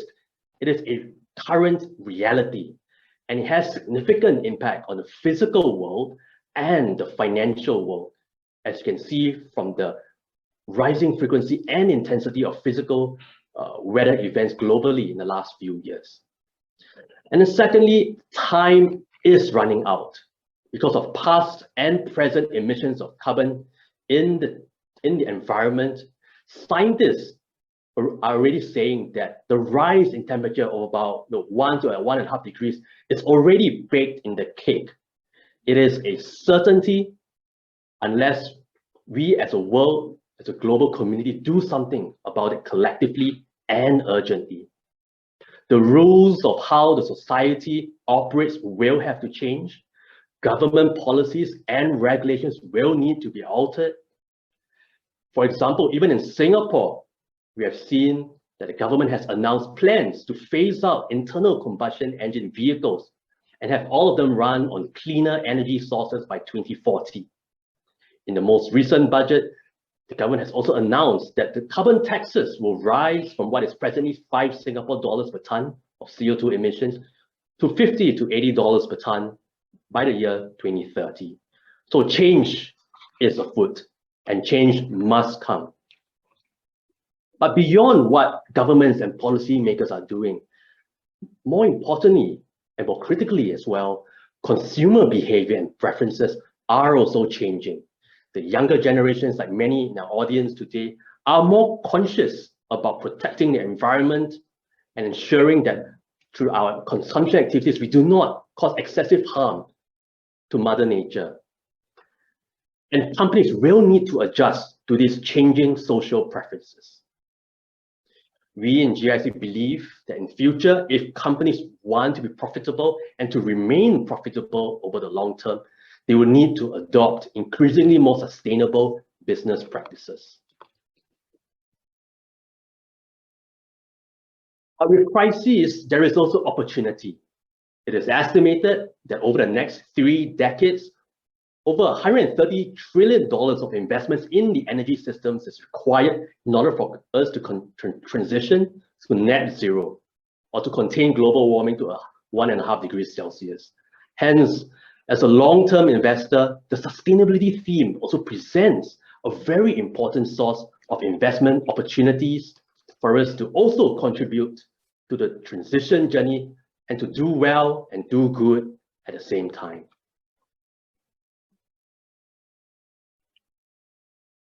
So how do we think about the impact of climate change on investment portfolios? There are 3 impact channels in which this occurs. Firstly, it is physical risk. Now, physical risk comprises both acute and a gradual physical risk. Acute risk refers to things like extreme weather events that cause direct damages to assets or disrupt businesses. Gradual or chronic physical risks are things like water or heat stresses that affect labor and agricultural productivity. Transition risk refers to developments in policy and technology that alter the way we produce and consume goods and services. And lastly, the market impact channel refers to how, when, and over what period markets start to factor in future climate-related transition and physical risk into the valuations of companies. But across all these three factors, there is a wide range of uncertainty. And as investors, it is often hard to predict precisely which path we are going towards. As such, in GIC, we have developed 3 climate scenarios to think about how this may affect our investment portfolios. Because for us, more important than predicting is about preparing our portfolios for all plausible outcomes and ensuring it is resilient under different scenarios. So what are these climate change scenarios? We start off with the Paris orderly transition scenario, which is the most benign in terms of temperature outcomes. In this scenario, we see early policy action that results in global warming being contained to 1.5 degrees Celsius. And on the far right, we have the worst possible outcome, which is a failed transition, where global warming reaches close to 4 degrees Celsius. And this is because policymakers and governments do nothing beyond current policies. This is a scenario where physical risks are elevated, and we see huge disruptions to our normal way of life. The middle scenario is the delayed disorderly transition. Now, the temperature outcome here is more benign than what we see in a failed transition, but it is a scenario where policy action occurs with a delay and policies are introduced in a very sudden and abrupt way. So while the physical risks are relatively more contained compared to the failed transition, it is a situation or scenario where market volatility is high. And we see potentially sentiment shocks occurring and large market swings. So how does GIC approach sustainable investing under these various scenarios? I think first and foremost, we have to begin with our core sustainability principles in investing. The first is that sustainability is central to GIC's mandate as a responsible investor managing Singapore's reserves, not just for current generations of Singaporeans, but for future generations as well. Second, we believe that companies with strong sustainability practices are more likely to offer prospects of better risk-adjusted returns over the long term, as the relationship between profitability and good sustainability practices strengthen over time as regulators, businesses, and consumers adjust to the changing realities that's required in order to contain global warming and avert a climate disaster. And third, we believe it is more constructive to support companies in their journey and transition towards long-term sustainability rather than to adopt a blunt top-down divestment approach. And the reason for this is twofold. One,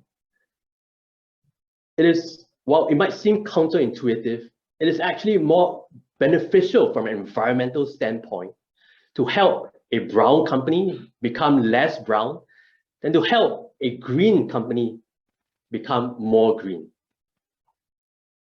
Secondly, from a financial investment return perspective, oftentimes it is the companies with very high brown characteristic that tends to be overlooked by the markets and hence have valuations that are likely depressed. But by supporting these companies in their transition, by ensuring and engaging with these companies to move on a credible pathway to pivot their businesses towards greener business models, this is where we have the best chances of unlocking long-term value in the companies that results in not only better returns for us, but also a more positive environmental benefit for the world. And lastly, we believe in taking a holistic approach in sustainability, right? Not only do we invest into the sustainability theme, we also ensure that we protect our investments from any sustainability risk. And as a company, we are also keeping an eye on operating more sustainably as well. And I'll elaborate on this in the subsequent slides. So our framework to addressing climate change is with what we call the ODE framework: offense, defense, and enterprise excellence. Offense refers to capturing investment opportunities through three ways. One, by integrating sustainability considerations into our investment due diligence processes. Two, by actively engaging investee companies towards more sustainable business practices and outcomes. And thirdly, by investing in sustainability winners and solution providers such as renewable energy companies, carbon capture and sequestration technology providers. In addition, we also actively green our assets such as real estate to be resilient to climate change, as well as ensuring they meet the required energy efficiency and sustainability standards. From a defense standpoint, we protect our investments from sustainability risk by regularly screening our existing portfolios of investments from a range of sustainability issues. To conduct additional due diligence for companies that are exposed to greater sustainability or climate risk, and adjusting our long-term valuations and risk models accordingly. Third, we also stress test our investment portfolios and large and significant holdings against a set of climate scenarios that I elucidated earlier on, and also ascertain how they will perform under these different scenario pathways.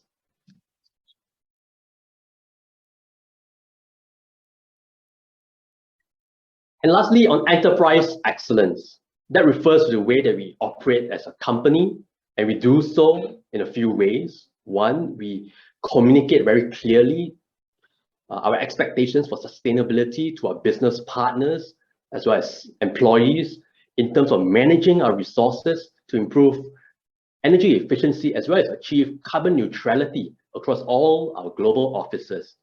In addition, we also foster a culture amongst our employees that embraces diversity, respect, and active contributions to society. And finally, as a responsible investor, we are also members of various international organizations such as the Carbon Disclosure Project, Climate Action 100+, as well as the Asia Investor Group for Climate Change, where we collaborate with other investors to engage with companies to promote the disclosures of better, more consistent set of sustainability and climate-related data, as well as guide them on a long-term path to transition towards more sustainable, greener business models.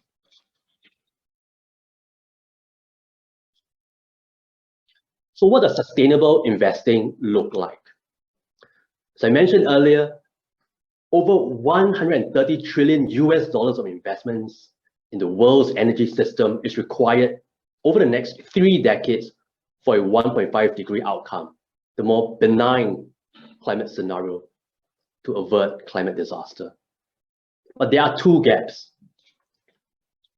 One, in terms of the absolute amount that needs to be spent, there is about a 33% gap between what governments have currently planned versus the investment amount that's required for this 1.5 degree outcome. While we need $130 trillion or so, government's current plans are only about $98 trillion over the same period. The second is on the composition of the spending. If you look at the chart on the left, you see this dark gray bar. About 44% of that 98 trillion is being spent on fossil fuel related or nuclear technologies, right? When really what we need to do is to reorient that spending more towards low carbon energy systems that will enable us to reduce our emissions while ensuring affordable and widespread access to power.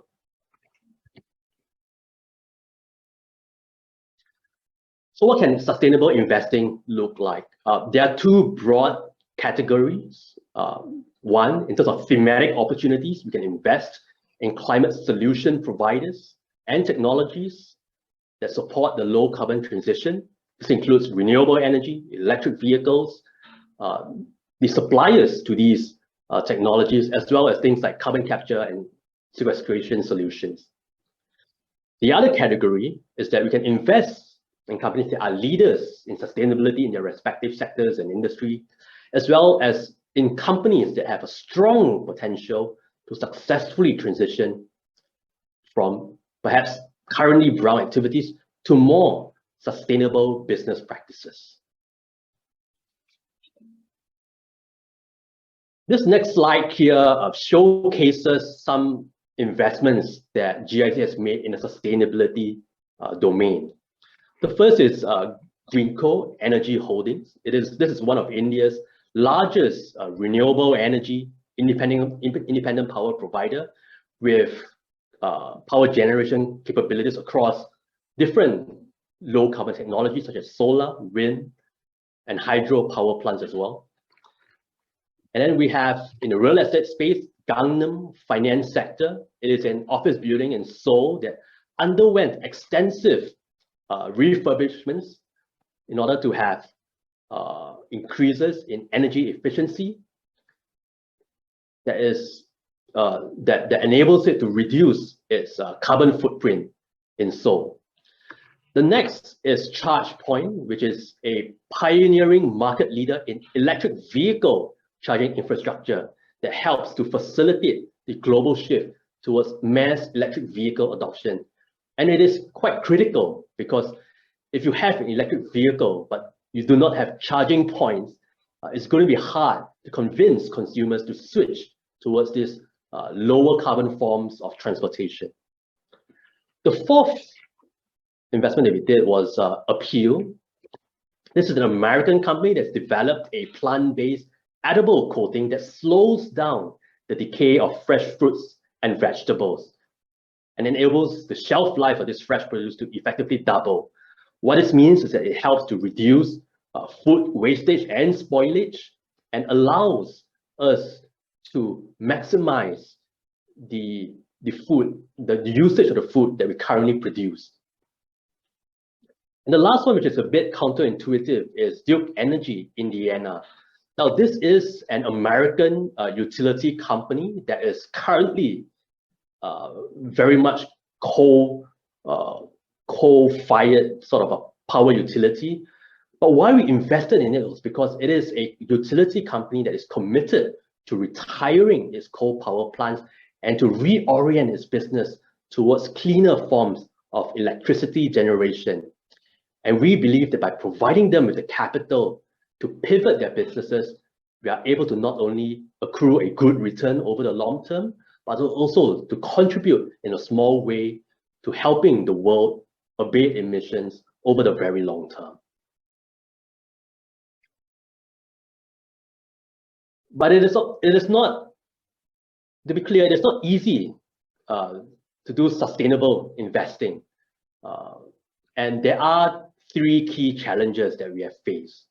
The first is on data, in terms of how we can use data to measure the progress of companies in their sustainability journey. As investors and even consumers, we need to have empirical data and evidence to assess and judge how well that company is faring on its sustainability report card. For example, does anyone know what your own carbon footprint is? What your family's carbon footprint is? If you think it's quite hard to even determine what that is, now imagine that for a company with many major operations, or a conglomerate with multiple business lines, right? The complexity in determining and ascertaining what that carbon footprint is, and that's just one dimension of sustainability, is a non-trivial task, right? So high quality data is critical if we are to have an objective assessment on companies' progress. The next is what I call the ESG or sustainability dilemma, right? For example, if we were to cancel a fossil fuel or coal-powered power plant in a particular geography, say, in a developing country, which could potentially be the main source of livelihoods for the local community. So while it could be a positive for the environment, we could end up actually hurting the people whom we were thinking of helping to begin with, right? So in thinking through, or in thinking through these investments, in thinking through how we are going to transition towards a net zero emissions economy, we need to be quite clear and cognizant of certain unintended consequences. We need to be quite realistic about whether or not the timeline for the transition is practical, pragmatic, and most importantly, socially equitable as well, right? These are not easy questions for policymakers or even investors to grapple with, but these are critical questions that we must address. And then lastly, the third challenge is on mobilizing capital. We know that the world needs that $130 trillion over the next 3 decades, right, in order to achieve that 1.5 degree climate scenario outcome. But how do we ensure that the capital is being channeled to the right companies, the right causes, and what are the legal systems and policy structure and governance systems in place to support this for the long term? These are the tough questions that every investor must go through in their sustainable investment assessments, but they can't do this alone. Governments, regulators, and policymakers must step in with their supportive structures and ecosystems to facilitate the world's transition to a net zero emissions pathway. So to conclude on some of the key takeaways, firstly, our nation's reserves plays a critical role in shoring up Singapore's economic defense by serving as a rainy day fund, a stability fund, and an endowment fund. Secondly, climate change is a critical and complex investment issue with a wide range of uncertainty on how it impacts the real economy and financial markets. And investors must prepare their investment portfolios to manage the risk and seize the opportunities that these climate scenarios bring about. And finally, investors such as GIC can play a critical role in supporting the low carbon transition, and can do so by investing in the solution providers, by integrating sustainability considerations into our investment due diligence processes, as well as by actively engaging and supporting companies in their transition pathway towards a more long-term sustainable business model. And finally, by sharing our knowledge and experiences openly from other like-minded investors as well, we can then corral the collective capital of investors and mobilize them in a positive and beneficial way for the environment, for society, and for the world. Question is addressed to Dr. Leong. So he asks, may I ask if non-market valuation techniques are subset examples or forms of shadow pricing? Other than environmental goods, what other types of non-marketable goods can we apply such techniques in doing cost-benefit analysis? What are the limitations of such techniques, and what can be done to mitigate and overcome the limitations? Okay, Dr. Leong, yes. Hi, yeah. So I think that you definitely hit it right on the head that the non-market valuation techniques is definitely akin to a form of shadow pricing. In particular, the specific type of non-market valuation that we discussed, which is the reviewed preference approach, is essentially just a hedonic pricing, which is kind of akin to a shadow pricing methodology, where what you're trying to price is the environmental good. But you look at a proxy market. In the specific case that we talked about in the slides, it was the housing market. And we use the trends in the housing market to estimate what is the willingness to pay for environmental goods. So essentially, it is just similar.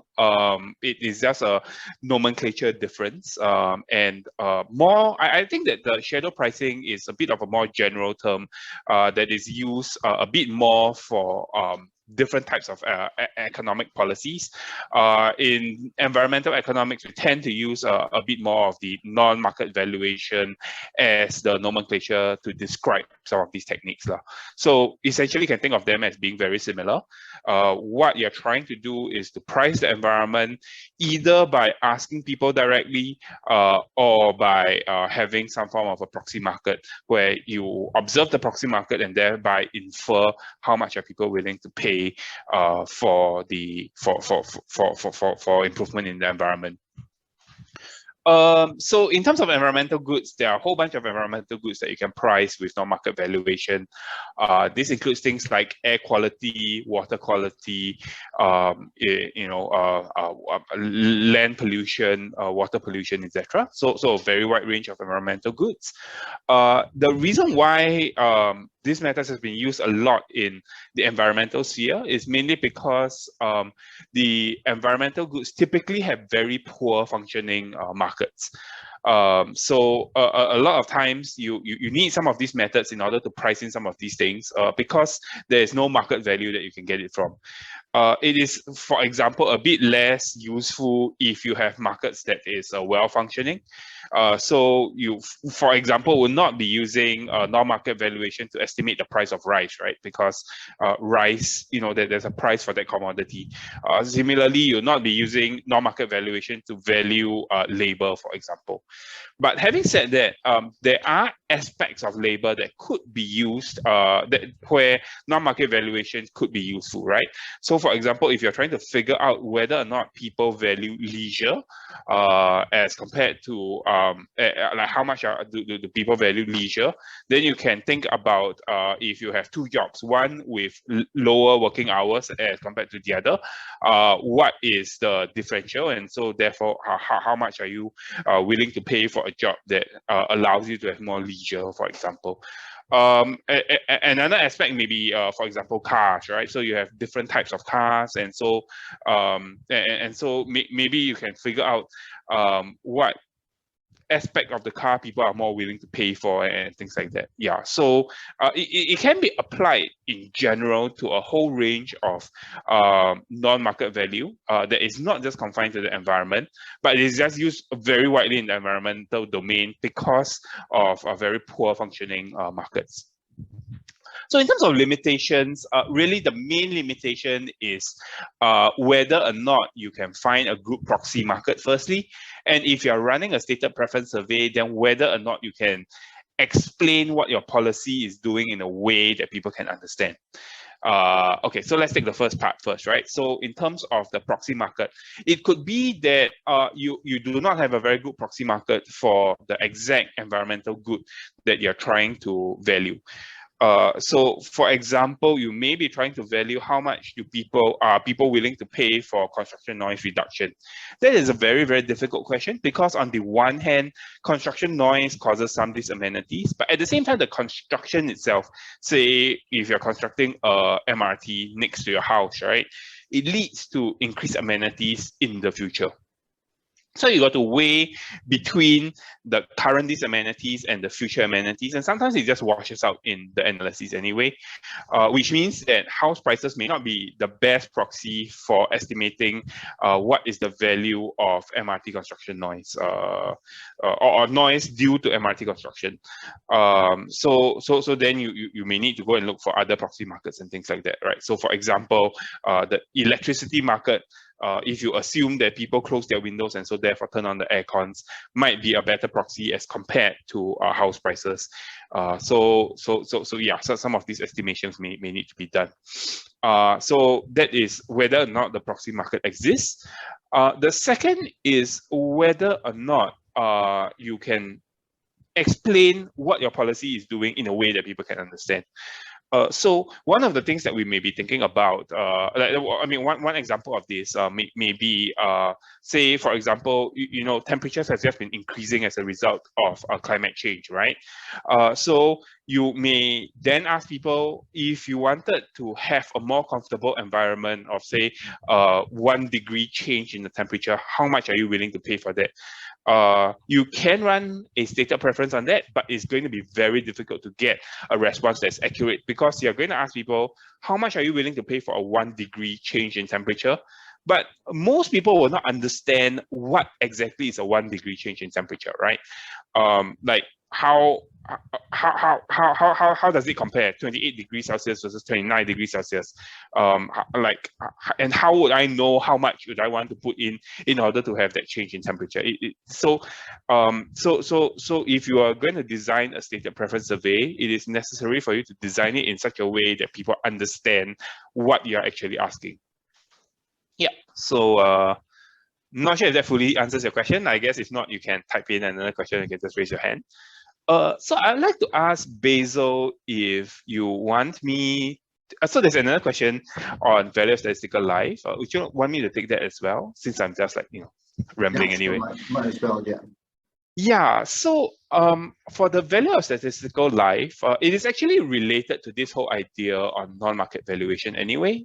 So it is essentially what is essentially trying to get at the value of life. And life, as with most of these things that we're talking about, generally do not have a market for it. You generally don't think of having a market for life, and so therefore it is kind of a market failure, and you have tried to run some of these non-market valuation in the health sphere, as well as to estimate what exactly is the value of statistical life. So what I have copied and pasted into the question, you can take a look at this document which is prepared by the OECD, that outlines some of the considerations when you are trying to estimate what is the value of statistical life.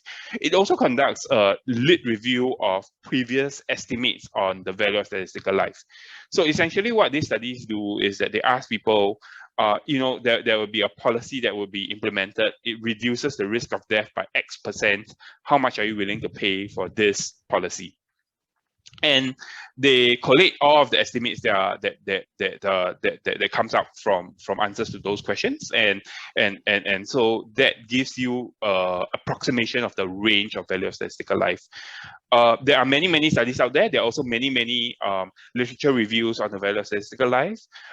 Different governments, for example, the US government, have published estimates of the value of statistical life that is used for government policies as well. So it is kind of like a well-established sort of method.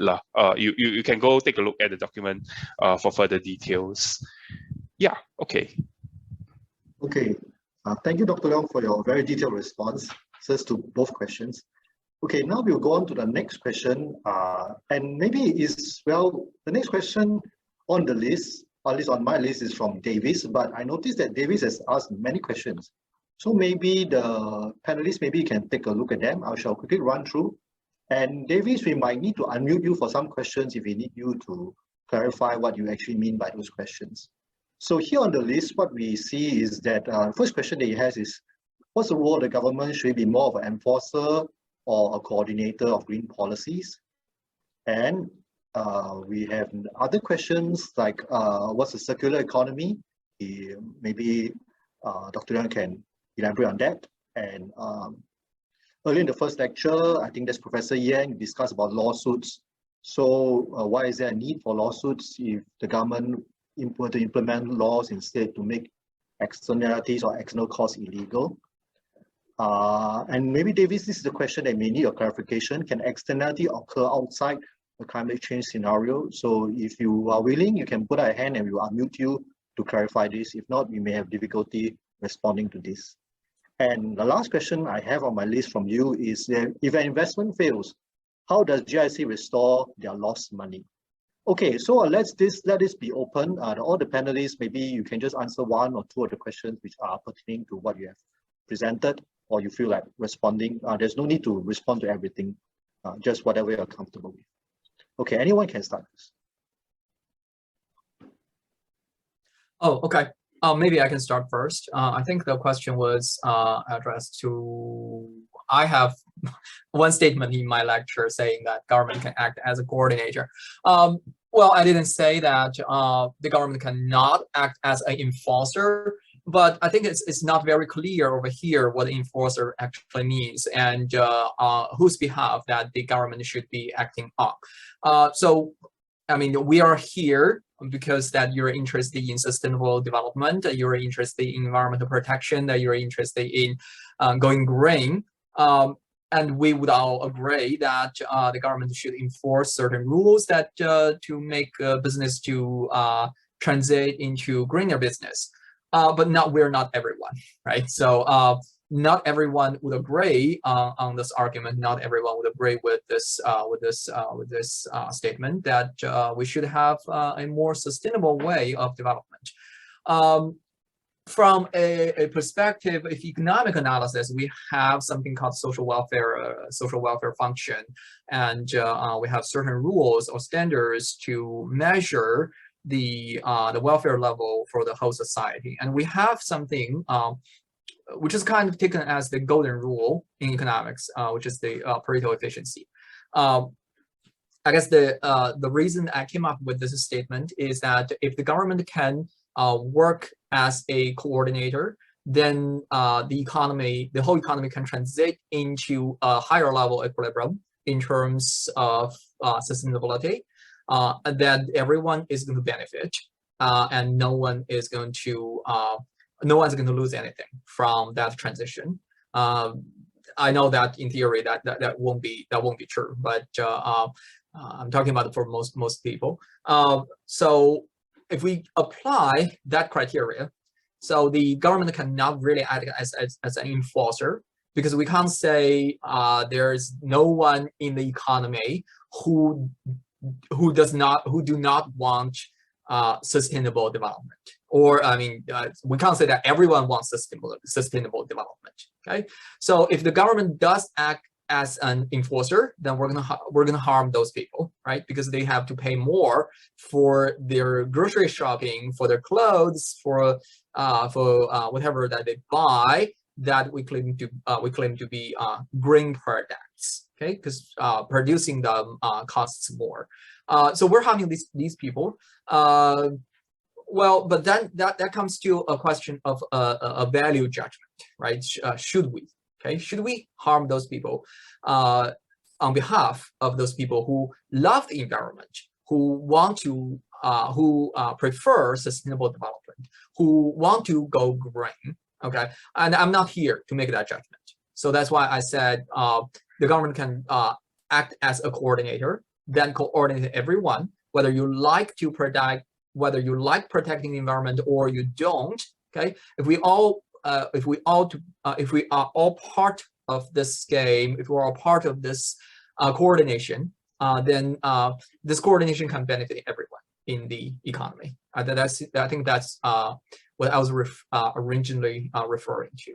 Okay, and again, I have to emphasize over here that I do not want to make a value judgment. Okay, I'm not. I don't want to say that if you don't like sustainable development, that's something bad. Okay, we don't do that in economic analysis. Okay, so that was my response to the first question.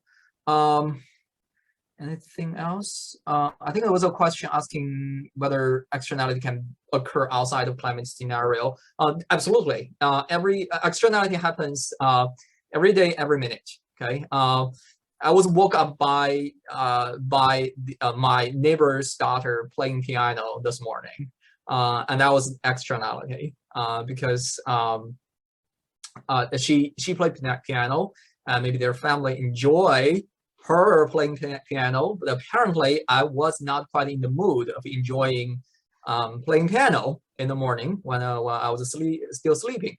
But I'm not saying there's only negative externality, okay? It woke me up. I wasn't very happy this morning, but sometimes I do enjoy her playing her piano, right? If it's in the evening, sometime in the evening while I'm having my dinner at home, okay? That's also externality, but that's positive externality, right? So it really depends on the context, okay?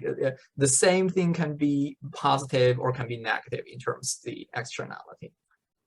Yeah. And then maybe I can hand this over to someone else. Yeah, I think I can maybe take that question of from Davis on if an investment fails, how does GIC restore their lost money, right? I think the broader question here is, how does GIC manage investment risk, right, in its investment portfolio? And I'll say we do it through three ways. One, we take a diversified approach in our investing. So we don't put all our eggs into one basket, right? We don't just invest in one single security. I think that is too extreme. There's too much concentration risk there.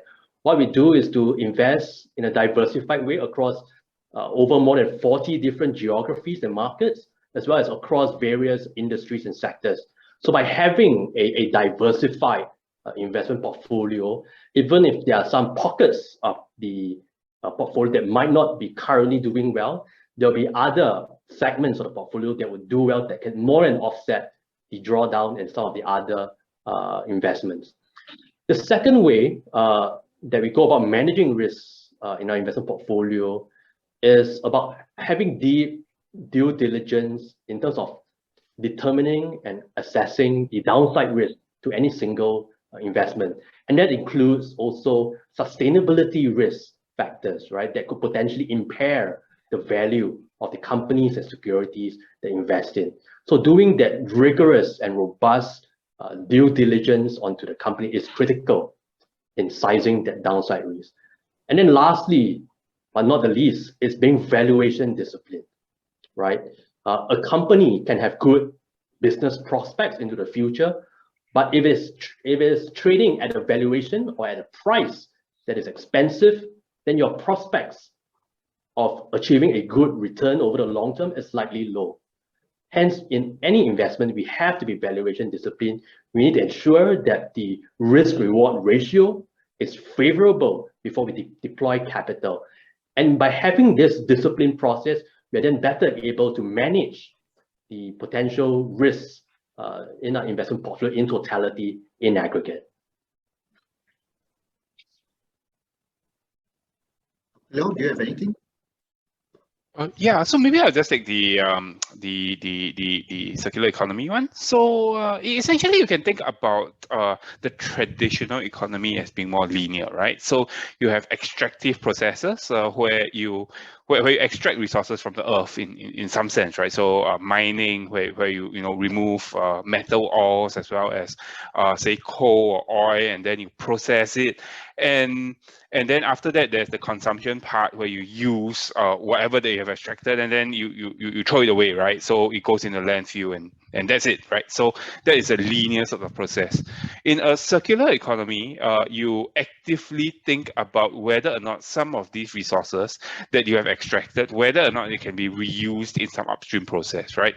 So this involves things like if you have used up some metal, for example, whether or not that metal can be reused upstream again to be reprocessed into products again. So that reduces the overall impact, the overall environmental footprint in terms of extractive processes from the earth. And that is how we can encourage resource conservation and reduce the impact, the overall environmental impact. So it is one method to think about how we can become more sustainable in terms of both the business as well as the consumer side, to close essentially the linear economy that was previously prevalent. I think there was one other question, but I'm not very sure what that question meant. So yeah, it is either you can unmute or or we can yeah. Yeah, Davis, would you like to unmute yourself to ask? I think there's one more question. If not, you maybe would like to unmute and just personally thank all the speakers, since you have so many questions and they have put in so much effort to address all your queries. Just unmute and show who you are and just say thank you.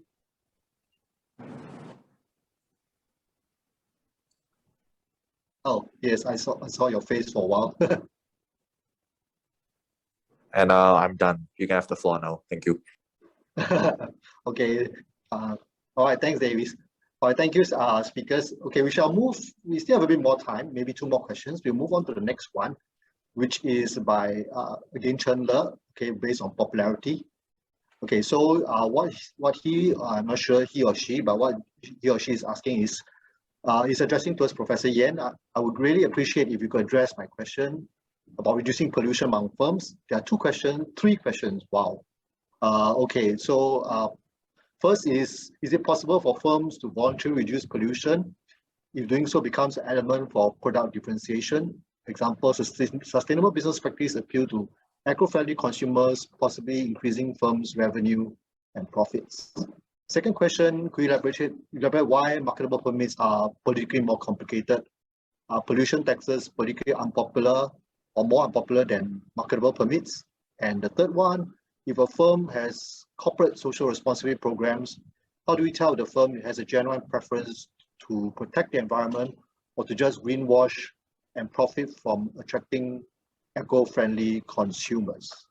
Okay, so quite many things. I think Professor Yen, maybe you can just address whatever you're comfortable with. Yeah, okay, sure, no problem. I think I'll just answer briefly to save some time. So the first question, is it possible for firms to voluntarily reduce? Yes, in this particular context, that as you mentioned, that if voluntary reduction in pollution leads to product differentiation, and then the firms can sell at a premium to the greener consumers, then the firms would be willing to do that. And then this will be no longer an environmental regulation problem, right? Because the firms that are now more profitable to choose to reduce their pollution. In my original example, okay, I used the word voluntary, for a very special meaning that the firms, they're willing to do something good for the society, but not necessarily profitable for themselves. Okay, so that was what I was referring to originally.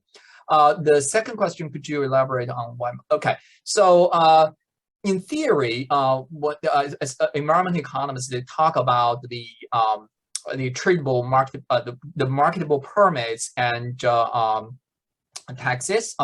They both have nice theoretical properties, but a major obstacle when we try to use the permit is that how the government are going to allocate, how is the government is going to allocate this permit initially to different firms. Okay, apparently the firms, there are of different sizes.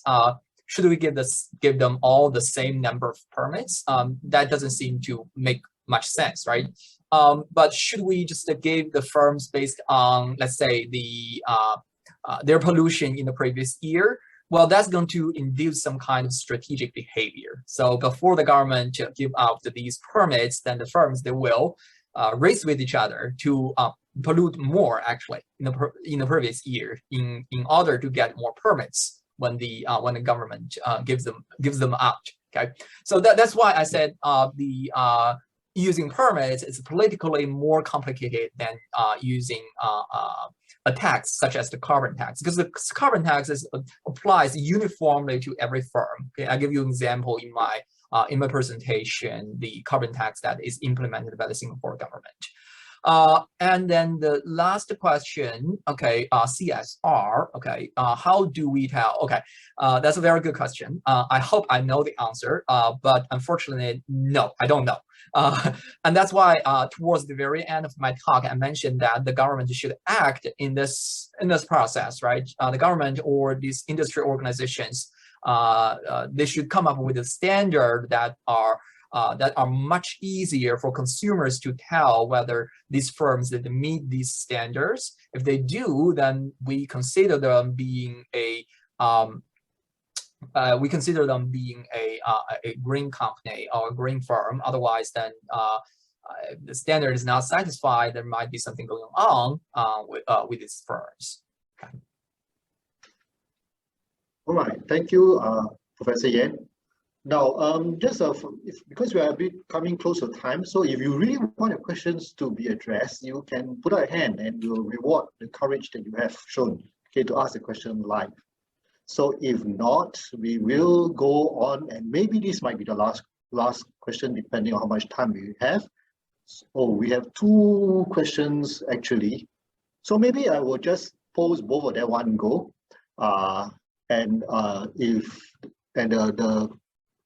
panelists can respond if you find it's relevant to you. So we have two, one from Esther Teo from Diamond High and Wong Suyen Daven from NUSH. Okay, so first one from Esther is, considering the green antitrust movement gaining traction in Europe, do you think the government should relax competition laws to encourage competition between firms that invest in sustainability efforts? And the second one, also equally popular, or well, now Esther is slightly more popular, but by Daven, is addressed to Professor Yen again. I would like to ask more on greenwashing. If NGOs are keeping a close eye on firms, on how green they are consumers automatically protected from greenwashing? Can the government or consumers themselves play a role against greenwashing? Okay, Professor Yen or the rest, anyone can address the two questions. Yeah, okay. Yeah. Go ahead. Yeah, no, I mean, I'll take the question on greenwashing. I think it's a very critical one.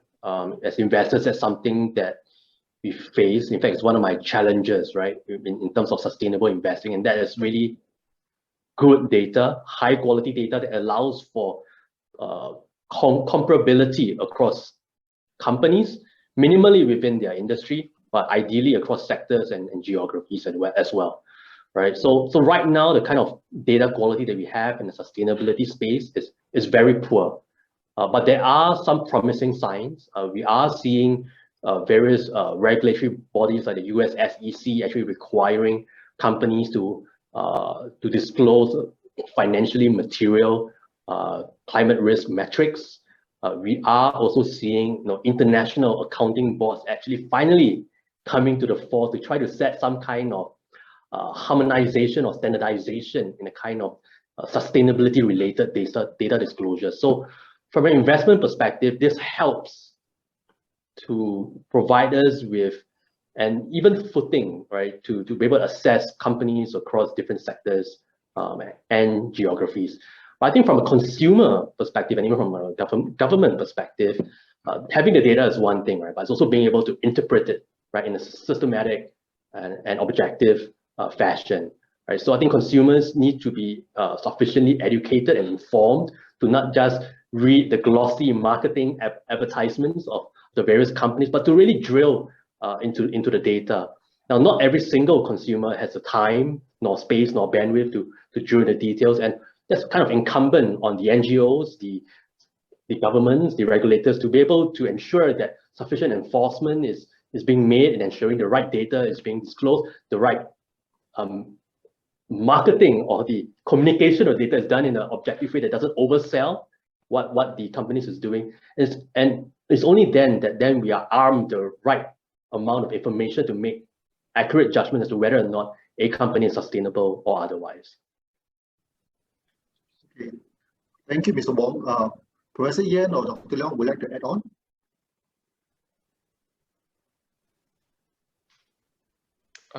Not really anything much, but I'd like to echo the fact that having a standardized accounting practice is probably going to be very useful, right? So the reason why you know a company is profitable, or like, you know, how you know a company's books is above board, is because there are comparable accounting standards across all companies globally, right? That's how you know that this company is worth investing in.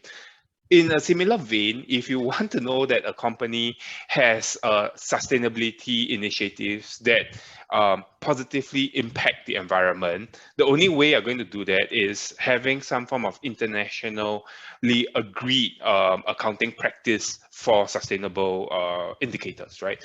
So this is really difficult, because unlike the bottom line, unlike money, right, there's many different domains that you can think about in the environment, ranging from air quality to water quality, waste, and then there's also the intangible stuff, right? Like, so protection of natural environment and things like that. So there's a wide range of different accounting standards that need to be taken care of, and I think that it just requires time. So to be honest, this may be an unpopular view, but the fact that companies are starting to greenwash may actually be a good thing. It means that society is moving towards a more pro-environmental stance, and it just means that standards need to keep up with that over time.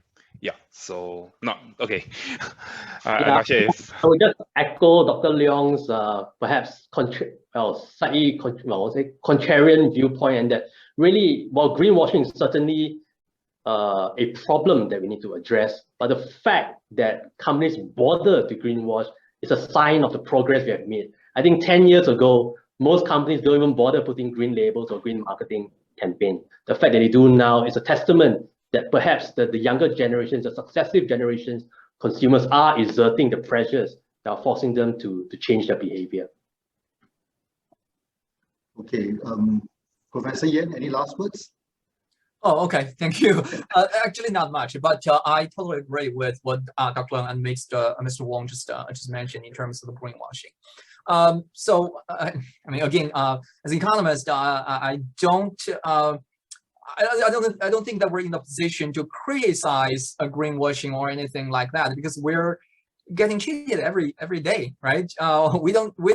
We see advertisement every day, okay, even if they're not greenwashing, but they might not be truthful in some other aspects, right? So the real question is, how can we, I mean, the government, the NGOs, or the whole society, how can we come up with what we call incentive compatible mechanism, or this institution that encourages these companies to truthfully reveal their whether they're green or not, and on what aspects that they're green, on what aspects that they're not doing enough. Okay, so that's for the whole society. So we need to, as consumers, we need to work together with the government to come up with such regulations and the rules.